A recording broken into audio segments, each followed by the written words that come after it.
Let me push the button. All right, here we go. And we're live. Hi, sup? A few minutes early. You know, I bet you, I wouldn't be surprised if some people had the word late pre-written in the chat box, just so that when that little timer was like 3, 2, 1, they're like, bam, late. But we just deprived them of that. You did. You screwed them out of that entire strategy that they had going. I am so tired. They just made me yawn. I can't even see you. Yeah, well, look, the idea of a yawn is contagious. It is. Yep. It is. I watched a yawning challenge the other night where it was just a bunch of things, like animals yawning, like not even human beings, just animals yawning, and I was just like yawning my ass off through the whole thing. I'm making a really ugly face right now, and I don't know why. I'm exhausted. I am mentally and emotionally exhausted. Hey, that could lead to a good show, man. No, only if I lace it with drugs. I did. Or alcohol. I did. I've been pre-gaming since last week. I've been pre-gaming. I done took my back pain pill, and I took one of them Adderall things. Yeah, I'm feeling spry. See, everyone's typing late just because they're like, we deprived them of it, but they're like, no one's going to do that. No one's going to deprive us of it. Hey, you know what? This is the first show we've ever started where there wasn't a dislike before it started. What the fuck? It's weird. You know what it is I think it's just that whole solidarity thing because you're like going through some shit. They're going to wait at least like 2 minutes before they start downvoting stuff. I think 1,000,000% of these people don't actually follow on social media, so they're like, wait, what? What the fuck are you talking about? Going through what now? It's kind of frustrating, and I'm not going to lie, because, I mean, we like having a big... You know what? I forgot to hit the intro. Bam! Intro's going. I'm going to give a shit. Hit the intro. TikTok. Such a shitty podcast. Because if we don't have topics and people are like, your show sucks, we don't have topics, and we're like, you suck. Well, we do have topics. We just never read them. We do. We just suck at them. Okay, so I'm not gonna... So this is going to sound a little bit of like whininess. I'm entitled to be whiny every now and then. Okay? What else is new? And hey. What? You just basically just ask for license to be you. I usually make a pretty good argument with my wine, though. Okay. Oh, are you saying you're not going to make a good argument this time? Maybe. All right. I don't know. I'm clipping my toenails off screen. I don't give a shit. Let's hear it, bro. Yeah. I was clipping my toenails. With my fingernails. So anyway, that's gross, right? Who wants to shake hands right now? No, you know what's kind of annoying is when you like update people constantly on social media, right? Like I've been keeping people fairly updated on what's going on, but then those that are diehard followers on the YouTube side, when you mention something's going on, like my dad being in surgery, they're like, wait, what? And it's like, oh, if you followed on social media, you'd know. They're like, fuck it, I'm not downloading Twitter. Yep. Well, then don't be surprised when you're not in the know, because we look at our social media circle as our family, right? YouTube's our family too, but the people that want to follow us outside of YouTube, those are the guys who were like, hey, we tell you first, right? Instagram followers, Twitter followers, they get to know what we're up to first. That's right. So if you type first on YouTube, you may not really be first. It's the Truman Show. It's the Truman Show right there. You have to watch the Instagrams, the Twitters, and a little bit of Facebook. I don't give much weight to Facebook anymore, honestly. Yeah, I'm kind of the same way. You know what the problem is? I can't have a Facebook, like a fan Facebook page without having a personal Facebook page, and they're kind of linked. And what sucks about that is I get to sign in and see everyone on the personal side of Facebook just kind of like all the fuck my life posts, and it's like, your life ain't that bad. Get over yourself. So he was indirectly talking about me, guys. That's my first Facebook page. Just fuck my life, like every single.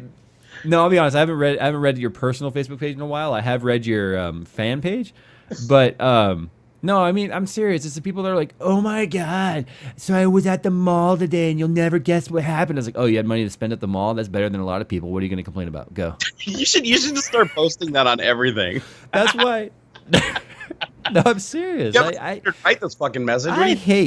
You know what? I hate when people that live a cushy and comfortable life have nothing to bitch about other than like my parking spot got stolen, or oh my god, this guy broke down in front of me in the freeway and my day was inconvenienced now because I had to try and get around him. And it's like, you know, think about his day, bitch. Anyway. Bad day. You know how you're having a bad day is when you don't have the things that you need to post to social media. When you have the capability to post to social media, then you're having a bad day.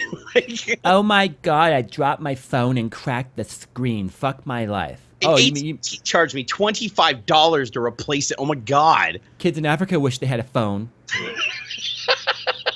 You know, it's like I know the kids in Kenya can't even add at the post because they don't even have a computer to see it in the first place. So it's that's a bad day. So if you guys have been like, why isn't Jay engaged on Facebook? I'm sorry. The problem is to get on Facebook means I have to get a little bit too close to my whiny friends. And I don't really want to. Dude, I installed a filter today on Facebook. I got to the point where the political posts were getting so bad and like dividing all my friends that I was like, you know what? Instead of just unblocking everybody and telling them to screw off, I'm just going to call this, just a temporary insanity in the whole group and put a filter on it so that I don't see any word Trump. Okay, well, hold on. Shout out to William Lines in chat, first of all. He's the winner of the GTX 1080. And his comment he just posted, he's like, oh my God, I found tech I didn't know I had because I posted that on Twitter. I'm not even kidding. There are times like Coconut Monkey's over here helping me out. We're trying to do something, and I'll be digging through a box, and I'm like, what the hell? Where'd the hell did this 980 Ti come from? And it's like, I didn't even know I had this. And, then of course, he's like, really, dude, really? And the other day I was digging through shit, and I'm like, I have a laptop. Where did this laptop come from? Who sent me this laptop? Was it NVIDIA or someone else? So I don't even know who I have to apologize to. But anyway. One of my all-time most famous videos with almost 1 million views is titled "I literally forgot what I ordered" stuff, and it piled up. Let's unbox it, and it's literally just a giant box from Amazon with about 20 items in it that I completely forgot I ordered. Yeah, and it was all just random stuff that I was just trolling Amazon one night during the deals, and I was like, yeah, I want one of those, and I want one of those, and I want the back of my Microsoft days. Not now because I'm poor people, but so many people gave so much hate on that video because they're like, seriously, you're so fucking rich, you just got a box of shit laying around that you ordered that you don't even know what it is. Yeah. And I felt bad. I felt like I had to check my privilege after that, so I did. So I'm going to apologize ahead of time, guys, if I seem a little bit more cynical today than I normally am, because the last several days I've been dealing with... So on Tuesday morning, my dad took a nasty fall. He's 74. He's disabled. He has neuropathy. He had a stroke almost 10 years ago, and he has neuropathy in his legs. And if you guys don't know what neuropathy is, go look it up. It's pretty painful, and it's basically where the nerves and shit in your legs are dying. And it gets to the point to where it really affects how mobile you can be. Anyway, he had his walker, and but when you have neuropathy, your legs shut off. And he fell because of that. And because he's 74 and pretty frail, he, as cliche as an old person injury it is, he busted his hip. So he goes to the ER because an ambulance had to be called. And he goes to the ER because... normally, if he falls, there's plenty of people who live with him. My sister, my brother-in-law, their 18-year-old daughter. And they're still at your old place, right? Yeah, they're all there, right? So it's a house full of people. And unfortunately, he's lucky he wasn't alone because my mom works now, my sister and my brother work, and normally they're gone at that time of the day. And they just happen to be home. And the problem was my mom couldn't get him back into bed because he was complaining about being in way too much pain. So they called the ER because they didn't know what the hell that was going on, or they called the ambulance, they didn't know what the hell was going on. So they bring him to the ER. He had a hell of an experience in the ER. And Jerry, I know you know some of the details because you follow my sister on Facebook. And I'm not going to get into those details, but he's had a hell of experience in the ER of just being dicked around. He went 20 hours without food and water or even ice. In the hospital. In the hospital, in the ER. But anyway... tell him his hip isn't broken. They're like, oh, his hip is broken. No, he needs surgery. And then they go to do surgery, and they're like, we can't do surgery because he has issues with his EKG, and so it's just been going back and forth and back and forth.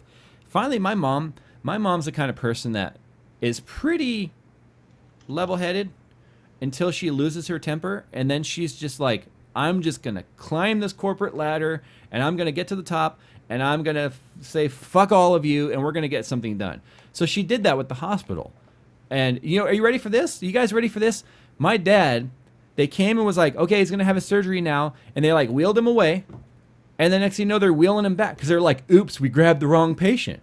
It wasn't until he got into the ER and they started asking him, until they got him in the operating room, and they started asking him questions about his foot. And he's like, what do you mean about my foot? They're like, aren't you getting foot surgery? And he's like, no, I'm not getting foot surgery. And they're like, oh, oops, my bad. And then they wheel him out, right? So that kind of got the attention of some of the office or the hospital administration. Lawsuit. Yeah, I was joking. So I'm trying to make light of the situation, right? Because this is all. A lot of this information is coming via group text from my mom, and we're waiting because she's the only one with him. When he's in the ER room in the ICU, it's very limited how many people can be in there. A lot of times it's a shared room too, and so anyway, they bring him in and everything, and she's telling me what's going on, and I'm trying to be lighthearted. I'm like, well, you never know. He could have gotten quite a boob job out of this, maybe.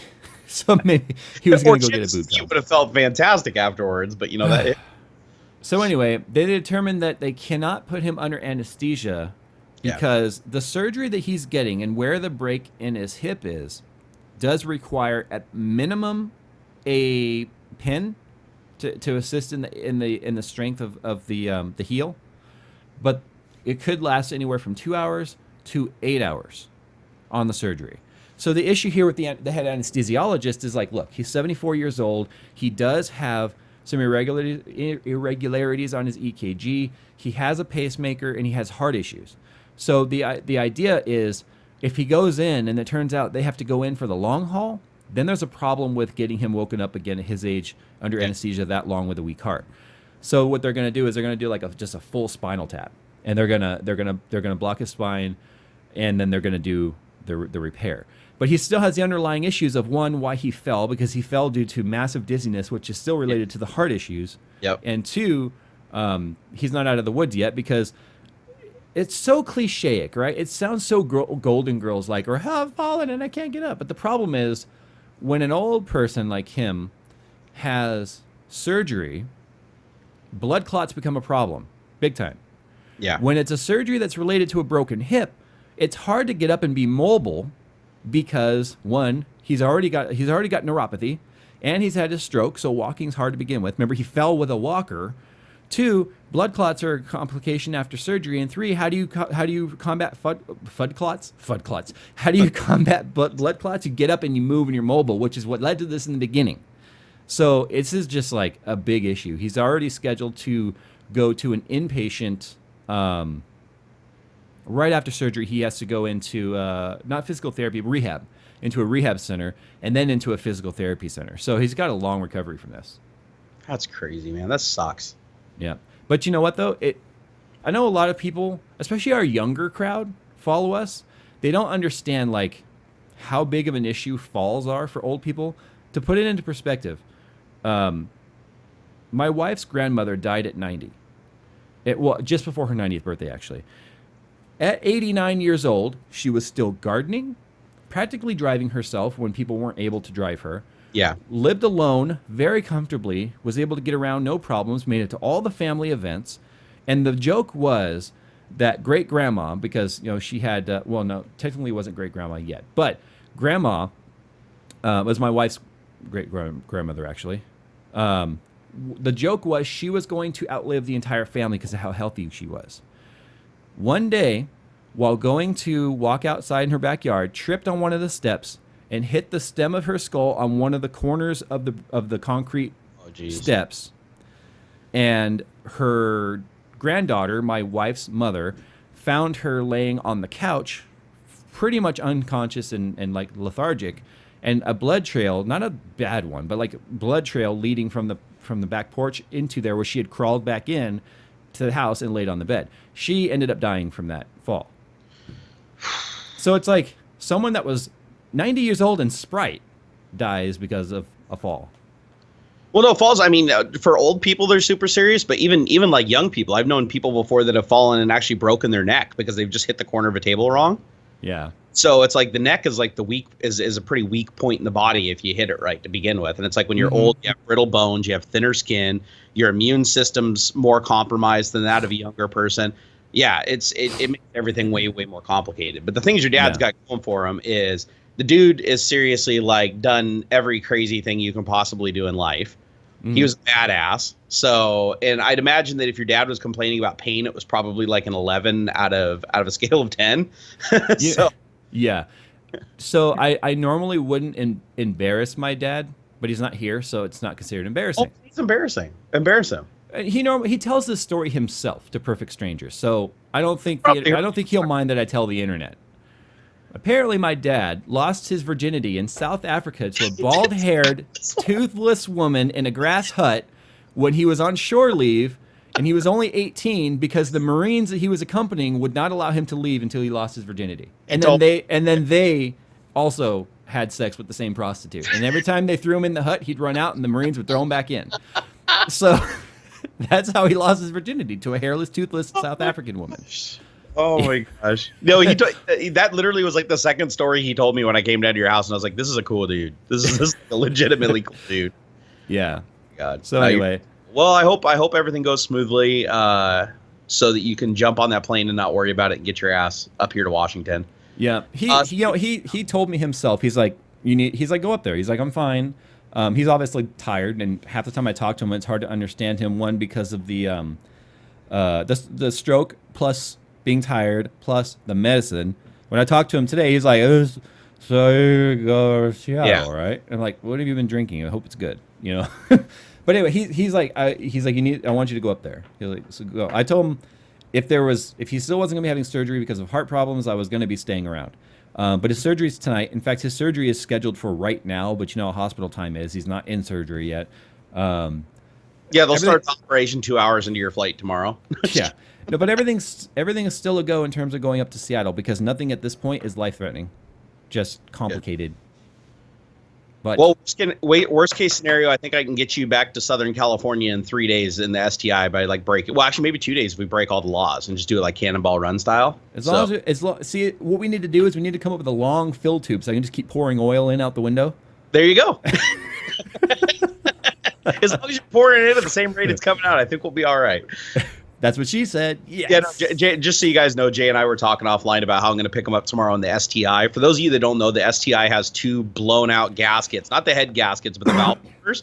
But because it's a horizontally opposed motor, yeah, they just pour it out. Oil literally is just resting against that broken seal, so it's just like drip, drip, drip, drip, drip, drip. So when I drive my car around, it's literally just hemorrhaging oil onto the pipe. It doesn't fall to the ground. It does something better. It burns off. Don't the exhaust headers like wrap right there?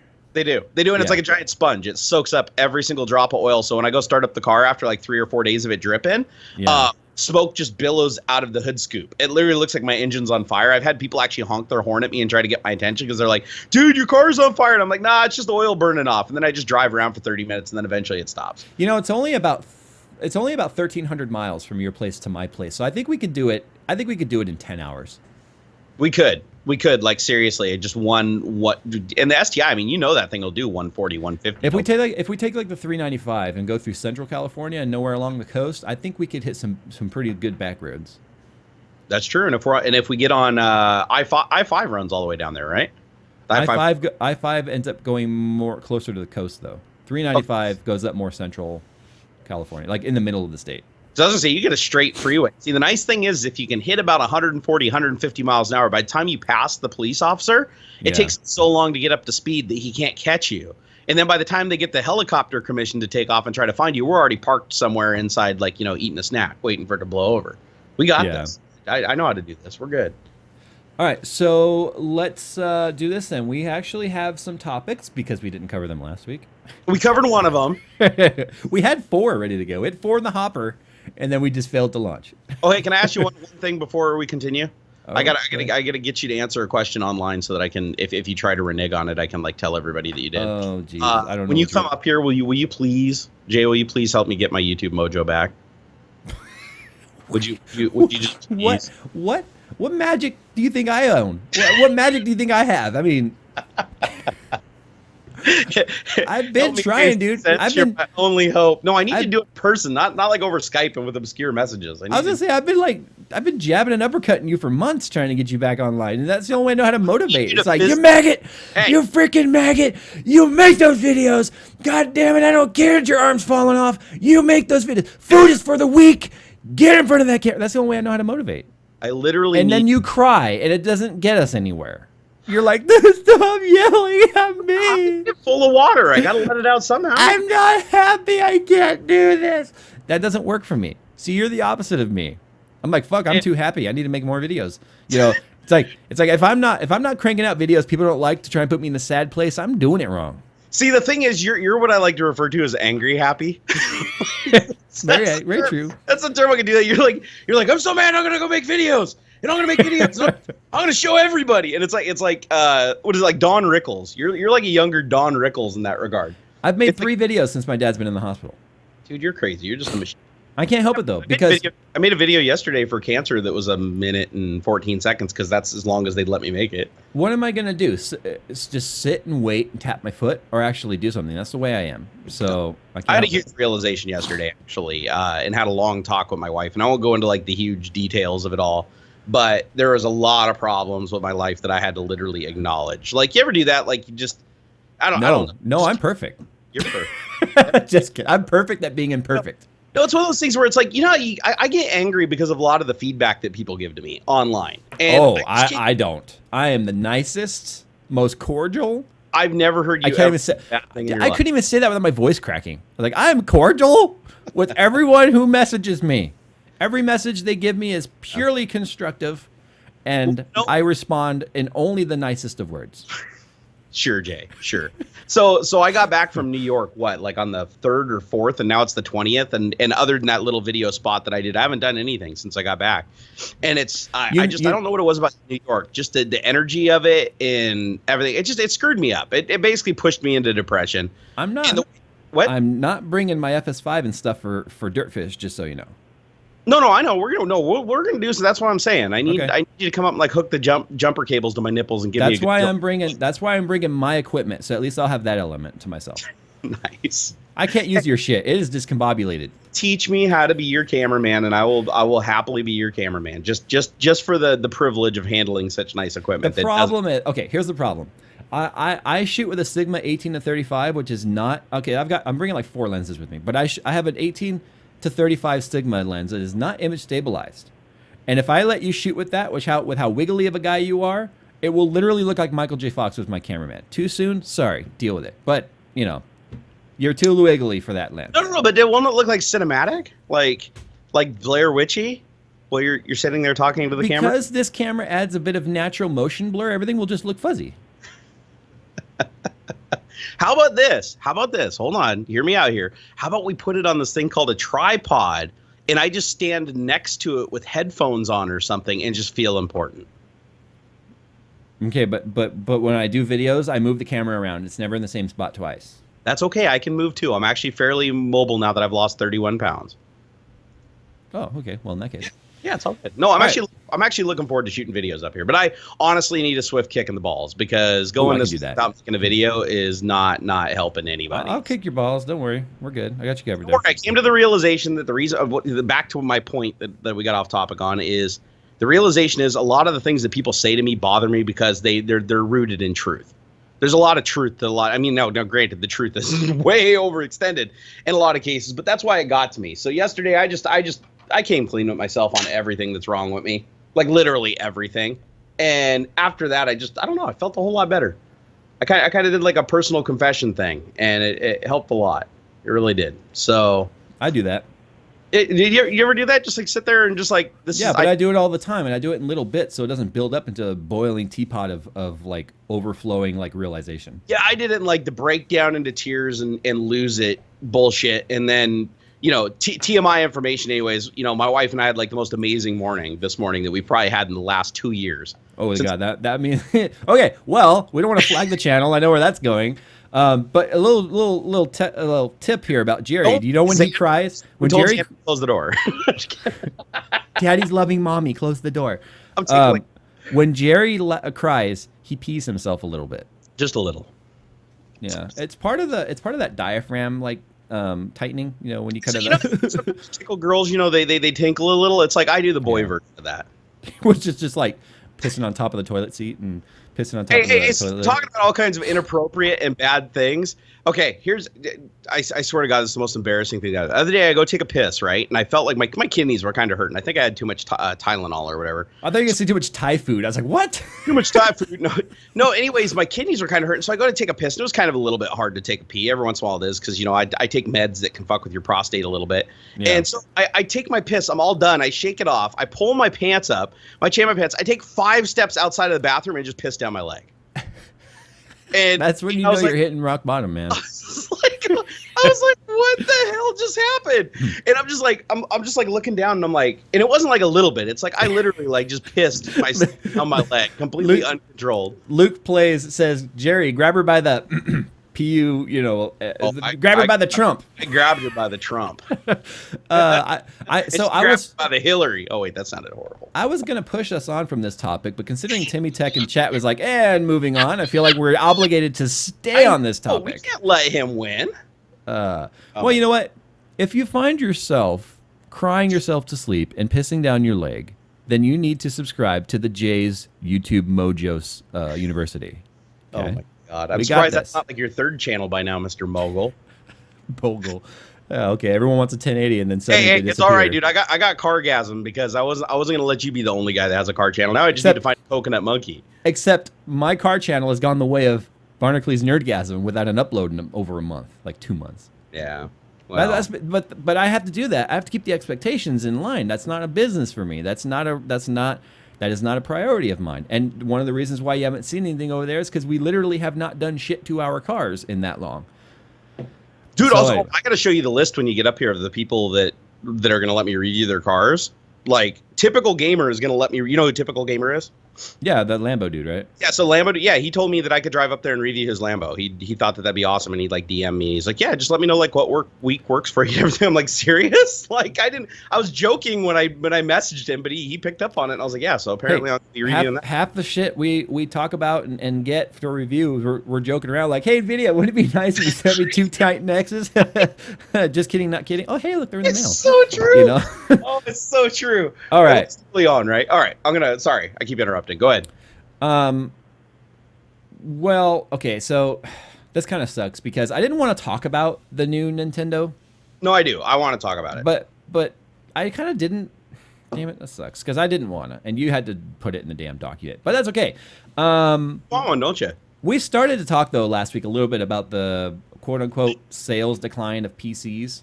Yes. Actually, that's probably what we should start with because that's a good segue into the Nintendo thing because the console market's starting to get pretty crazy. I don't agree with that column though over at Gamasutra because it's you can skew any stat to paint any picture you want based on what particular part of that stat you look at.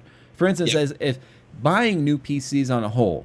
Like well, give us some background first. Give us some background on like what specifically the topic is and everything, so everybody listening knows. All right, so Gamasutra did a topic here where they were saying that so basically all they do though at the same time is they kind of just report what other statistical companies like Gartner Inc., who's actually done the study that shows the sales stats. I mean, all Gartner Inc. does is go and do stats, right? That's all they do. They're stats horse, and it's not just PC; it's like anything. But anyway. So all Gamasutra did was pick up this stat that Gartner Inc. put out and was saying that, so for 8 quarters, which is 2 years, right? They make it sound so long, like for 8 consecutive quarter, the shipment of new PCs has declined. But really, that's only 2 years. I mean, if we want to do a trend, we've got to look for longer than 8 quarters, I think. But anyway, they're saying that only 62.4 million units have sold for new PCs. One, I think that's a lot. I kind of think that's a lot. But does that just include like ready-built PCs from big manufacturers like Dell, HP, stuff like that? Exactly. These are pre-built, like remember the ways of Gateway and all that stuff. That's completely unfair though, because we're also moving into a new culture where people are learning how to build PCs. It's easier to build PC components are more off the shelf, sold in local stores. So it's not a very apples to apples comparison with the past because you're basically saying PC sales are down, but you're not factoring in all the people that built their own PCs. But part sales might be up. Yeah, exactly. They might equalize each other. I have to feel like with the new age media, guys like me and obviously Linus and Paul and Kyle, our entire channels are based and built on do it yourself. It's all DIY. And there's a reason you guys are huge because people are watching and becoming inspired and doing the very same thing. So it makes me feel like we're doing our job if they're reporting that there's a 6.5%, or no, what was it, 5.6% or whatever decrease in sales from last quarter till now.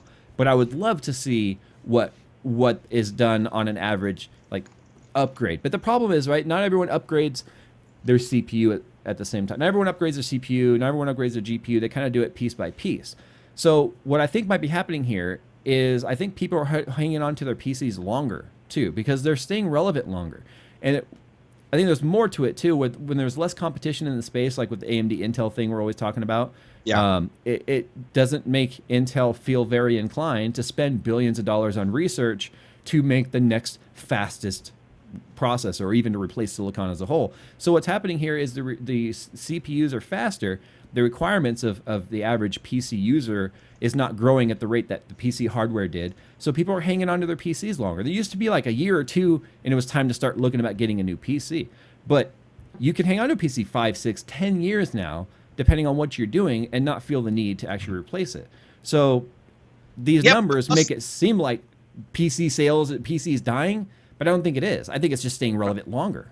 And I think the reason that PCs are sticking around longer also, it doesn't just have to do with, well, actually, hold on, let me back that up a little bit. I think the reason why PCs are sticking around longer is because you used to have to update the operating system to run new games, right? Every game that came out was like, oh, you had to be on Windows 7, or you had Vista, then 7, then 8, then 10. And now that's kind of coming back with 10, but for the most part, all of the games that were coming out still supported the down-level DirectX versions, and the DirectX versions, with the exception of 12, were supported across all the platforms. Right. So people were still like running their computers with Windows XP on it, even up until a certain point, even though they were upgrading the hardware and the driver support was still there. It wasn't like before where people were like, oh, I have to throw my whole computer away because now the software that I'm running needs a new version of Windows. Because doesn't Gears of War require DirectX 10? Because you have to get it on the 12. Oh, I'm sorry. Why did I say 10? I was thinking like all the way back to the XP stuff. But anyway, so it requires DirectX 12 because it's only available on the Microsoft Store, right? Yeah, but the nice thing is Windows 10 runs on even lesser hardware than Windows 8 did.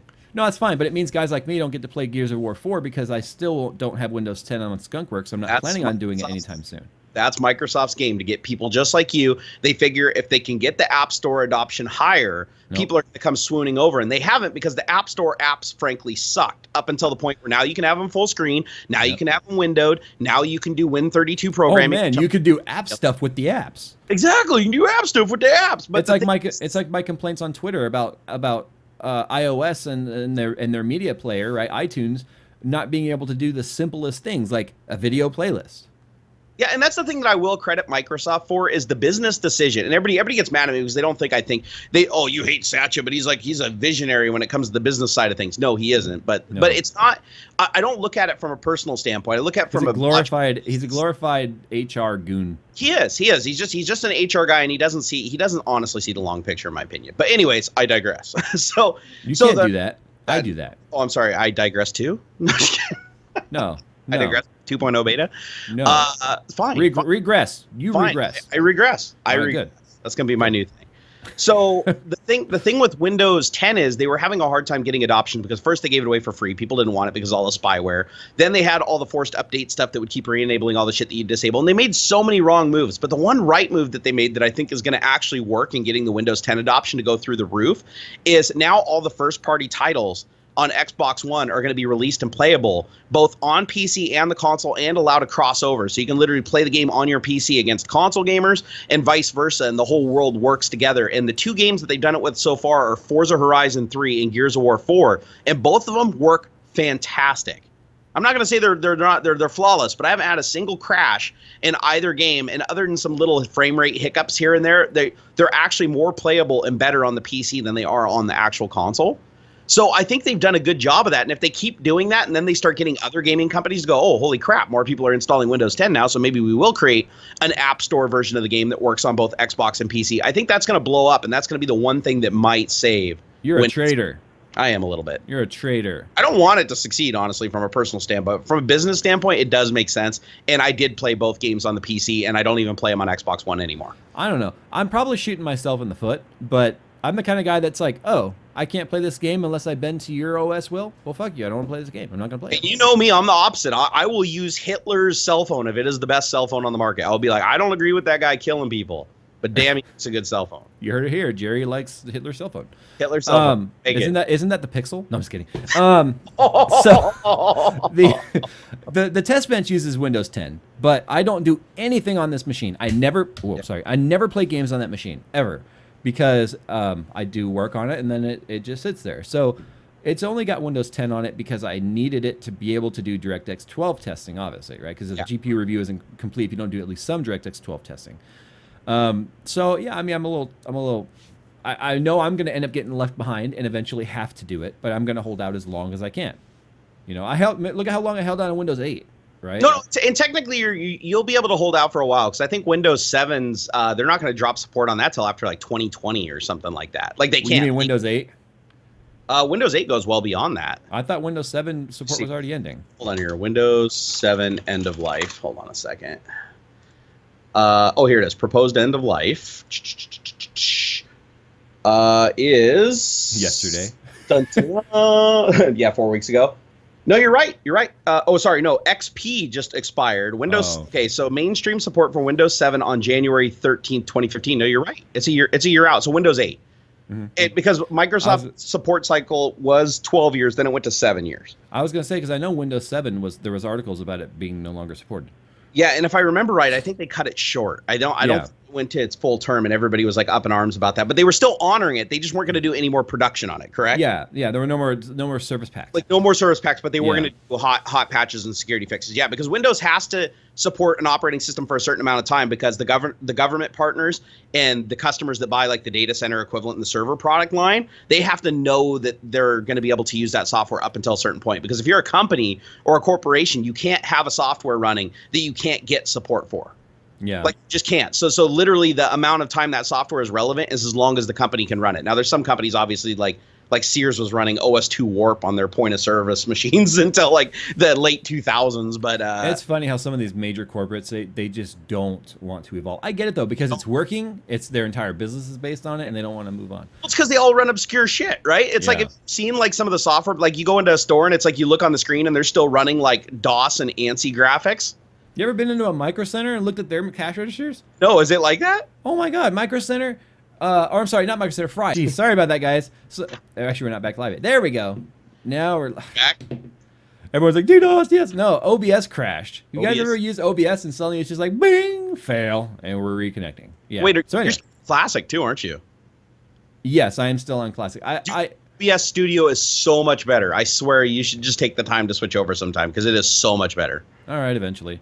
No, Fry's Electronics. I swear they use every computer that was ever returned broken by a customer. And they're like, make this cash machine. And then they just like make that a cash register. Not two of them are alike. Oh, it's true. You know, they have like 30 cash registers right up at the front. They have little blinking lights, and every single one of them is like an old IBM, a gateway. It's on CRT. Some are on CRT, some are on LCDs. It's just like, what the heck is this? Dude, I remember when Radio Shack was still using CRTs on their point of service machine. Yeah. You'd walk in, there would actually be like a 14-inch little like monochromatic looking CRT, and you're like, how did you get that connected to a computer? Like, I don't even know of any video card that has that output anymore. It looks like Matrix green. It does. It does. And the screensaver is literally just the blinking cursor and a bunch of ANSI characters raining down from the top of the screen. Everyone's like, pre-recorded, confirmed. It was a glitch in the Matrix. All right, here's what I'm gonna do. I'm gonna read I'm gonna read some of my donation comments. There's not very much today. Good and bad, I guess. So anyway, then we're gonna talk about. I guess you can talk about your Nintendo because I really don't give a fuck. All right. You will. Knox Underling says, "Hey guys, I know you seem to prefer imports, but I wanted to ask." Oh, car talk. I wanted to ask opinions. By the way, I do not prefer import. I've never said that. I want to ask opinions on the car I just bought. He got a 2007 Grand Prix GPX, aka the embodiment of American stupidity. For some reason, the car is just insanely fun to drive, torque, steer, and all. He got that just what, a year or two before the bailout, and Pontiac went bye-bye. Ooh. The GXP, if I'm not mistaken, is a supercharged V6.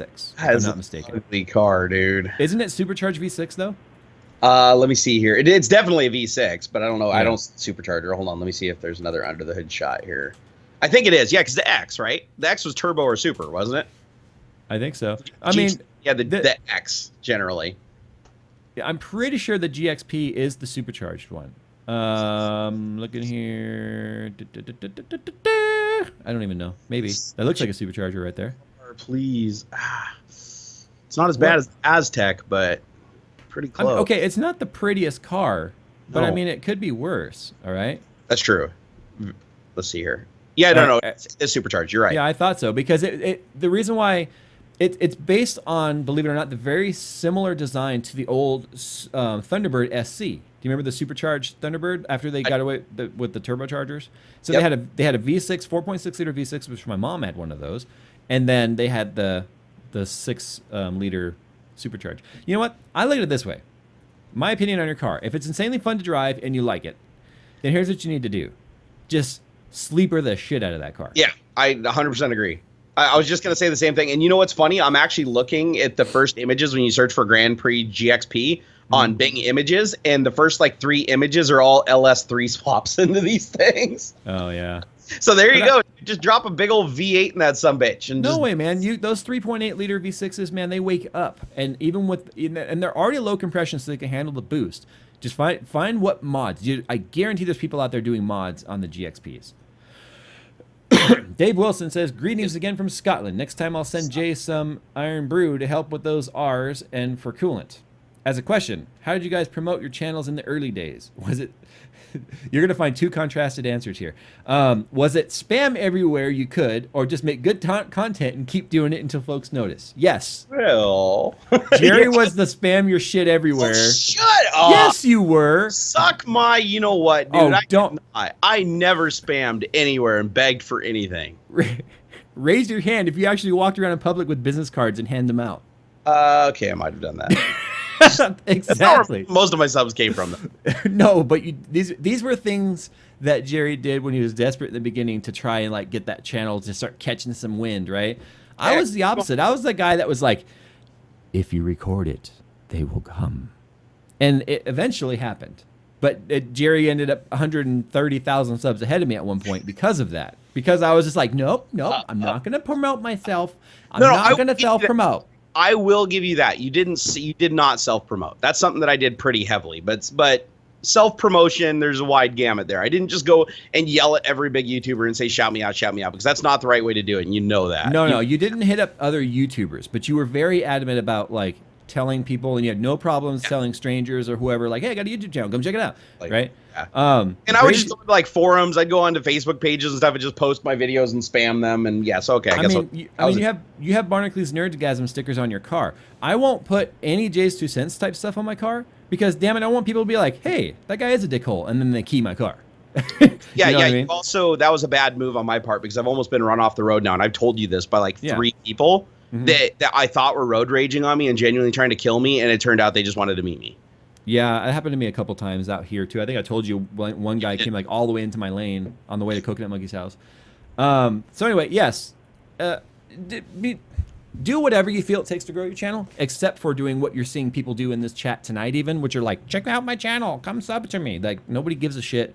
If you're in there going, please come sub to my channel, no one's going to come sub to your channel. The problem that I've noticed with the culture just over the years, like that, there was one point in time where that might work if you had amazing content. Like if you could get somebody to come watch it, they would watch it. But the problem is everybody is jaded now to the point where if you do that, even if you make the best content on earth, they're basically going to come to your channel and like unsub and block you. Yeah. Just because of how you got them there without even giving your content a try. So you do have to be more careful in that regard. Jeff K says, hey, Jay and Jerry, sending prayers for your family. Keep up the good work. Love the channels. Just went from AMD 9590 to a 6700K. Lost my space heater for the winter. What do you recommend? Lulz. I recommend the 1500 watt Daewoo heater. They're pretty good. You can pick them up at Fry's. No, I'm just kidding. I'd like to replace the AMD. Come on. Polar bear fur jacket. Polar bear fur jacket. Faux like polar bear fur, of course. Don't go kill a real polar bear. Coca-Cola needs them coming up. You know what we should do? Hey, you know what'd be a good project is we get a hold of like 6 or 8 AMD processors and figure out how to just run voltage through them to heat them up and make a heater. Like use them as the core and connect them to like a heat sink and run fans on them. It's just a heater and call it the AMD heater. All right, you connect. You get ITX motherboards, right? I don't know if they have FX ITX motherboard. Okay, micro ATX motherboards. Yep. You just make one test bench where you can put them all next to each other. You get your heat sinks and you connect all of them together via heat pipe. And then you literally just have slow spinning fans that pull the air up through the heat sink rather than pushing it down, and then you just fold on them. Can you bend the heat pipes without breaking them? I mean, could you actually go get heat pipes and bend them into place, or would you have to like custom make them? You're talking about copper pipes. Like heat pipes are usually pretty thin wall, like 1 millimeter. Yeah, so you Or can't really even like thinner. bend them and form them, can you? Not really. They've got to be thin to be able to also pull the heat in. Dude, that would be hilarious. And then run like folding at home on it or something. Like, Yeah, what- no, seriously, you just daisy chain them all together with water cooling, and then you put the radiator in the middle of the room with a fan pushing down. That's all you do. This is gonna happen at some point, guys. And by that I mean like 3-4 years. The AM heater. Yeah. All right, Mike Game says, this is for both of you. If you could have dinner with anyone throughout history. Actually, he put anyone thought out history, who would it be and why? He said he meant throughout. Yeah, I figured. Well, Jerry confirmed earlier he would probably have dinner with Hitler. Oh, talk shut to up. him about his phone. By his fucking cell phone. I didn't say I'd have dinner with him. Gonna get me killed on the internet. You would use his phone, but you wouldn't have dinner with him. I would not That's have terrible. dinner with him. Just like I wouldn't have dinner with Steve Jobs as a prick. But man, Could you imagine? Never mind. I was just about to have a really cynical joke, but I'm not going to do it. I'll tell you offline. sounds good. We'll put that in the pile of do not want. I caught myself at least. Anybody I could meet throughout time. Bill and Ted's. No, there's so many easy answers like Einstein and stuff like that, just to figure out like what the hell was going through that guy's head to like come up with those equations that just change the entire way the world works. And do they have to be dead or can they be like living now? Anyone throughout history. So obviously, like Lincoln's not still alive. I mean, that dude got killed. Dude got killed. Like, Jay's Trey- history lesson. Jay's history lesson 2016. Abraham Lincoln ain't alive. That dude got killed. Dude, I'm going with Trey Parker. Who are you going with? Who? Trey Parker, South Park, one of the creators of South Oh, Park. geez, really? Okay, fine then. I'll keep it cynical too. No, because the dude's like wicked. The dude is like wicked smart, but he totally just uses the comedy side and everything like that. I would love. See, I've done a lot of research about smart people. I don't feel like I wouldn't say Stephen Hawking or Einstein or anything like you said, because they're just going to tell you shit you already know about them, right? True. I would love to have dinner with Seth MacFarlane. Oh, see, that's okay. I'd almost put him above Trey. I'm sorry, Trey. No, you're right. He would be an amazing person to be with because you can just tell the cogs turning there. Jerry had a romantic dinner with Hitler. They discussed summer camps. That's terrible. Jerry, why are you gonna be so? Why are you gonna play Hitler? You say you're gonna use Hitler's phone once, and yeah. You know what? Never mind. But what's that saying? You build 1,000 bridges and you suck one cock. You're not known as a builder. You're known as a cock. Whoa! Beep, beep. That was delayed. If you know what, you're gonna make me. You're gonna make me engage. Okay. You're gonna make me engage the delay the delay server. You know that? You're gonna make me one day have to turn that on. Damn it! We can't talk about roosters on this show. Good save. 10 lives matter, okay? 10 lives matter. All right, we're moving on from this because we're going to get in all kinds of trouble. This is bad. That's okay, but there's a lot of laughs in the chat. I'm good with that. We have over 2,000 live viewers, so they seem to approve on If you guys think I'm a dickhole, you should have dinner with me sometime and see what kind of jokes I tell behind closed doors. Like, literally. Some pretty bad ones. They're bad. And I don't mean bad as in like, oh my God, that was so good it was bad. No, I mean, they're bad. I mean, like dad jokes. You know what I do need to call out, though, is Nick. Coconut Monkey. He is racist, man. Have you seen how racist that dude is? Mm-hmm. I almost get in the same room with him sometimes. Absolutely. Nick. That's why I like him. He can keep up. He can, sort of. Nick is awesome. Okay, usually I'm just ragging on him, but it's okay. I'm making him a man. He's calculated though. He'll sit there and be quiet and like take all that abuse and then in like 3 words just undo it all and take you down. Yeah, pretty much. He's like Pikachu. He is. All right. Holy shit, where'd all these donations come from? I know a bunch just like showed up on me too. Thank you, everybody. Oh my goodness, thank you. Okay, Alex and Simba. We don't suck. You suck. Also, hope your dad gets better. What is he talking about? Wow, he like assaulted you and then was like, I hope your dad's cool. He's verbally assaulted. He's like, you suck. I fucking hate you. Hope your dad's all right. He's kind of like, cool kill guy. Yourself, Vic. Right? And they're like, your dad. Fuck you, fuck you, fuck you. You're cool. Fuck you, fuck you. Dude, the internet, man. Andrew Spears says, Jay, I've been running into some serious FPS dips in some zones and WoW and 1080p. My specs are, I'm not even going to read them. You know why? Because 1080p, or because Warcraft Legion is broke. What do I mean by that? Well, you got a game that's built 10 years ago. Okay? Over 10 years ago. Is it 12 years? 12 years. 12 years ago. 2004. Really? Pretty sure it was 2004. So you got a game that was built in 2004. It still only uses DX10? Maybe it's 11 now. But anyway, it's been built upon and built upon and built upon and built upon. And unfortunately, it's not very optimized. You have a huge world you're rendering. View distance is a huge factor in how well your graphics cards are going to, or graphics card or cards are going to render the world. But it's also very CPU bound. And the problem is, it's a CPU bound game that doesn't utilize all of the CPU power available to it. And your GPU, if you monitor that, is going to be sitting somewhere in the like 50 to 40% usage range. My Titan X, I've got 2 Titan X's on water running over 2,000 megahertz, a 5960X overclocked to 4.5, and I still cannot maintain 100 FPS in that game. That's wild. And you called it. It's November 23rd, 2004 is the release date. So you are officially under. Well, I started playing again. God damn it, my soul. It hurts. Are you serious? Oh, yeah, I hope that's true. I'll be playing it up there at your place. Deal with it. Where's my sunglasses? Get me playing it. You know, I don't have sunglasses, but I got scissors. Right, this will work. Deal with it. There. Just to make this as nerdy as humanly possible, could you please tell us like what level your character is? Which one? The. Never mind. I take it back. Nope, you're gonna listen now. Let's hear it. Okay, no. So Legion is very. It seems to really tailor well towards players that only want to like focus on one character. Before it was like you'd get to max level and then you would just dungeon grind, get your gear, and rinse repeat with all your characters. But there's a lot of lore, there's a lot of campaigns and stuff that you do now that make you want to keep playing that character to keep his progression going. But anyway, I do have obviously 110 Druid. That's main spec Feral, off spec heals. No, I'm not going balance, so I'm not going Guardian. Screw that. My second favorite character, which I'm going to start leveling. I'm not talking to you, sir. I'm talking to the internet. I am the internet. No, you're not. Mm-hmm. I've got a level 100 Paladin. I'm starting to level back up. He's a Ret Paladin. He also specs heals. I've also got a 100 Warlock. I've got a 100 Demon Hunter, which I don't plan on playing. I'm not a fan of Demon Hunters.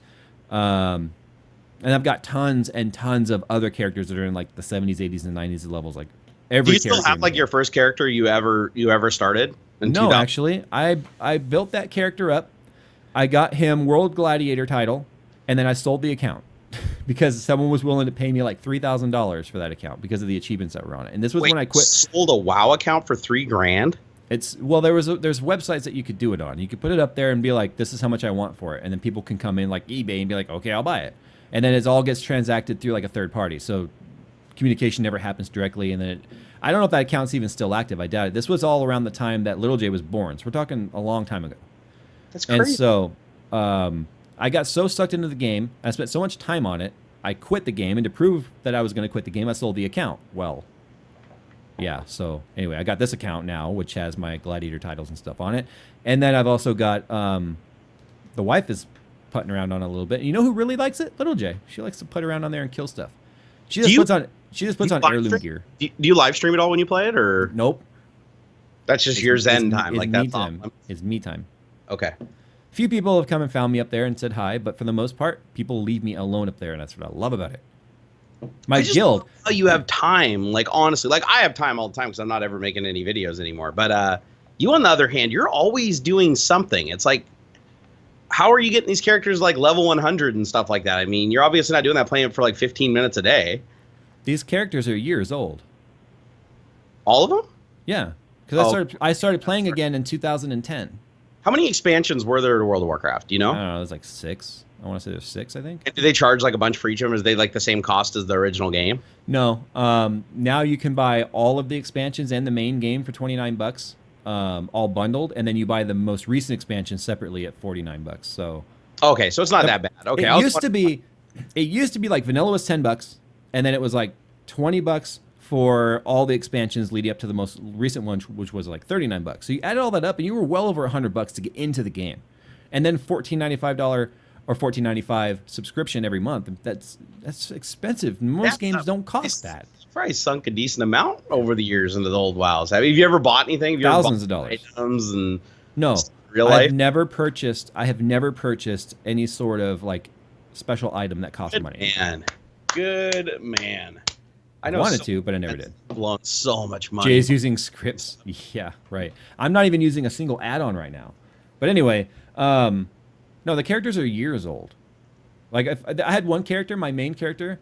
By the time I sold him, it was like there was, I don't know, there was I think it was approaching 100 days played on him. And by 100 days, that's 100 times 24 hours playtime, not 100 calendar days. I think the last time I played WoW was probably about 5 or 6 years ago, and I paid some Chinese site or whatever to level my character up to 60 because I wanted to play with friends and I never could because I was so far behind them. So I'd basically just sit outside the door of the quests or whatever and let them do everything. I was like, screw that. So I paid a guy to level me up. They leveled me up, and then they used my account to gold farm. Yeah, that's why you don't do any of that. Well, they were leveling me, and then they caught me, and they blocked the account forever. Yeah, I'm done. Never playing WoW. I'll tell you right now. I'll show you when I'm up there. The game's a lot different now. It's a lot more fun, and it's a lot more tailored towards casual. That's good. If it's good, I'll play it. You can pull me in. I could use another addiction. It's fun just because you just screw around in there, and you can actually get something done if you only have an hour to play now. Guys, we'll get off the WoW topic in a second. I want to point something out real quick, though. The amount of, there's a creepy factor to the game. Guys like Timmy Tech TV who love to play female characters, right? I had to call you out, Timmy. And that's the thing. It's always like, people are always like, Jay, is your character male or female? Every single character I have, and I want to say there's at least 30 of them, are male. I can't sit there and look at a cartoon female butt the entire time and not feel weird about it. You know why I think the guys really play female characters in games? Because people will randomly help them thinking they're real girls. Nailed it. That's exactly. But the thing is, the players have caught on to that now. They know that.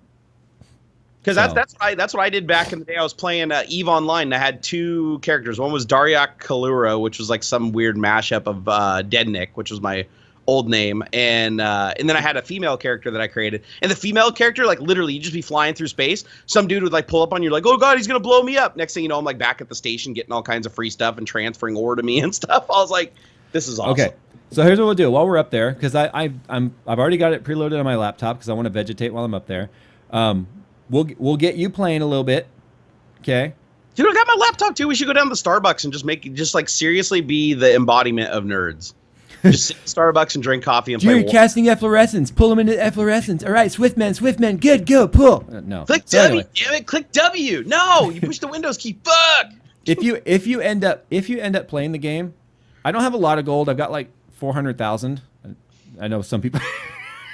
Anyway, I know when people do that. Well, I don't have a really cool car. It's only the Ferrari FF. It's not the X. No, I think the gold cap now is like 10 million or something like that. But anyway. No, I got about 400,000 gold. That's quite a bit. But I will, if you decide to play the game, I will give you the money to buy all the heirloom gear, which will make it face roll mode while you're leveling. Yes, I'm gonna take you up on that. We're doing it. All right, let's move on because we got so much to get through. Oh, and Battlefield 1. Battlefield 1 drops tonight. Are you playing? I meant to pre-install it, but I didn't. I'll probably let that go tonight, so I have that while I'm up there too. I am literally pre-installed right now. After you, like right before you started the stream, I thought I was gonna have to pause it, but I am pre-installed, and I will tell you what, I will not play it, and I will not live stream it unless you play it with me. I'm wondering if it's gonna be saturated and too difficult to get a hold of tonight. All right, we got to get through these comments, man, or people are gonna be mad at us. Shit, we got a lot of donations. You guys are being like really, really generous today. I think they're being generous because of my daddy. Well, no, I'm getting a lot too, and nothing's happened to me. I mean, my mom died 7 years ago, but other than that, yeah, your family over here. All right, yeah. So here's what I'm gonna do because you guys have so many good donations coming in. When my dad's healed, I'm going to take the donation monies from tonight and I'm going to take him out to a nice steak dinner. All right. Come on, so Rowlett says, hey guys, love the content. What I wanted to ask is, do your Titans choke on power when overclocking? Mine tend to choke on power at 1860 megahertz, which it boosts on its own. So would it be worth underclocking the GDDR5X at all to allow for more power for the core, giving more performance? So I have noticed that I will hit max power limit on these cards if I get around 20 to 2050 megahertz. So I'm getting a bit more than you, but I'm also on water, so I don't have the fans drawing power either.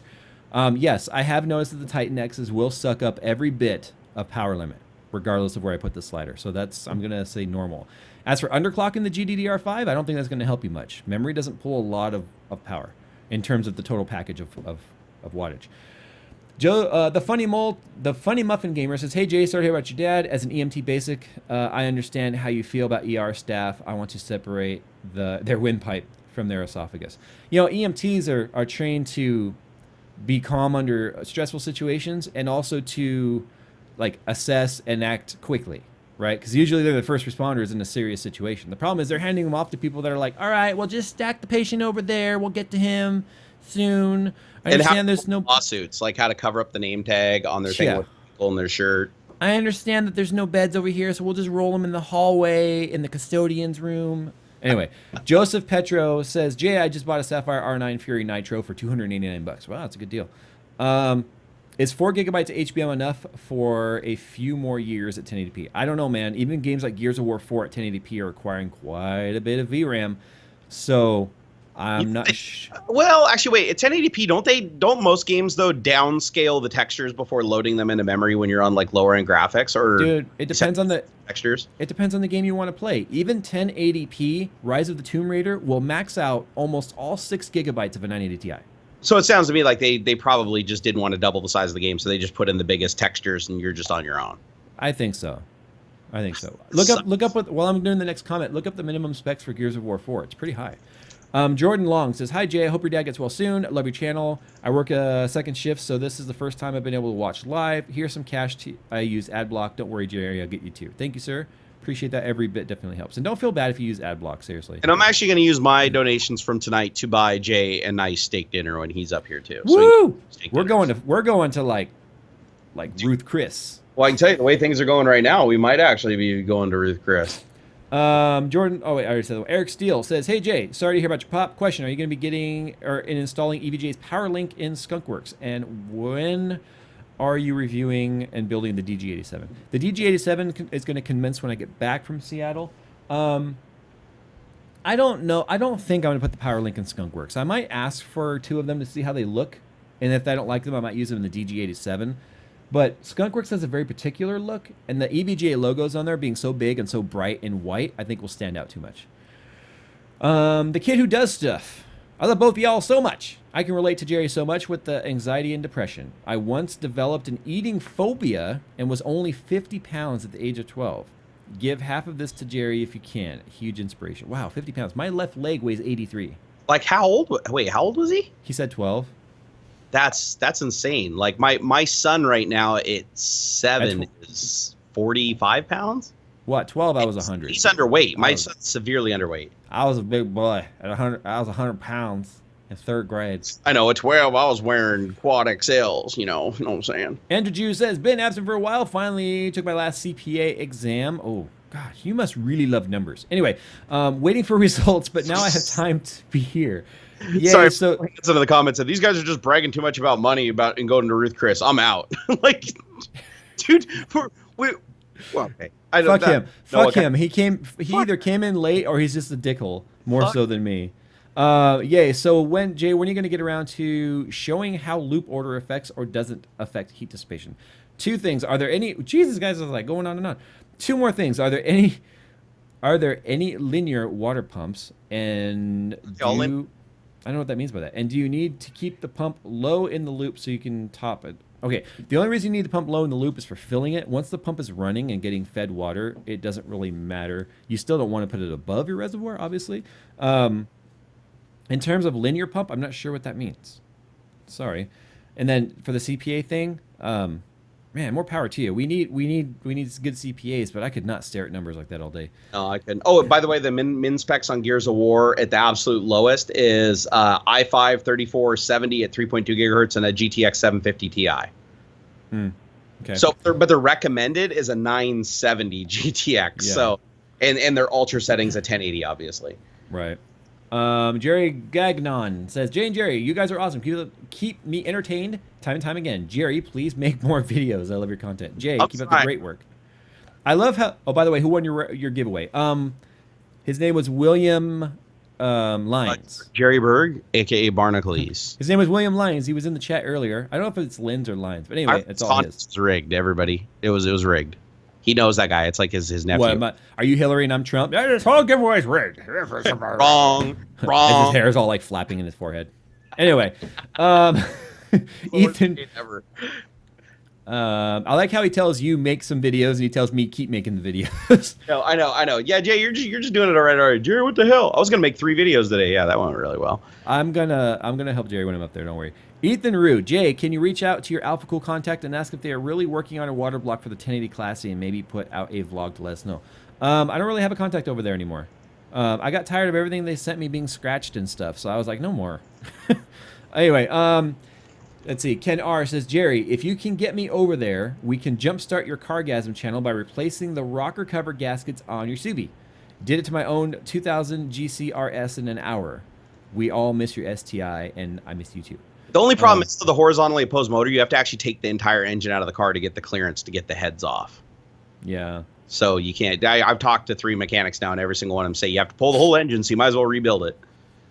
Yeah, if the engine's going to come out, you might as well at least do something while you're in there. Most Heaviest Man says, hey guys, I'm wondering why FAH might be having issues downloading and running WUs on Windows 10. Everything is in order. I've checked.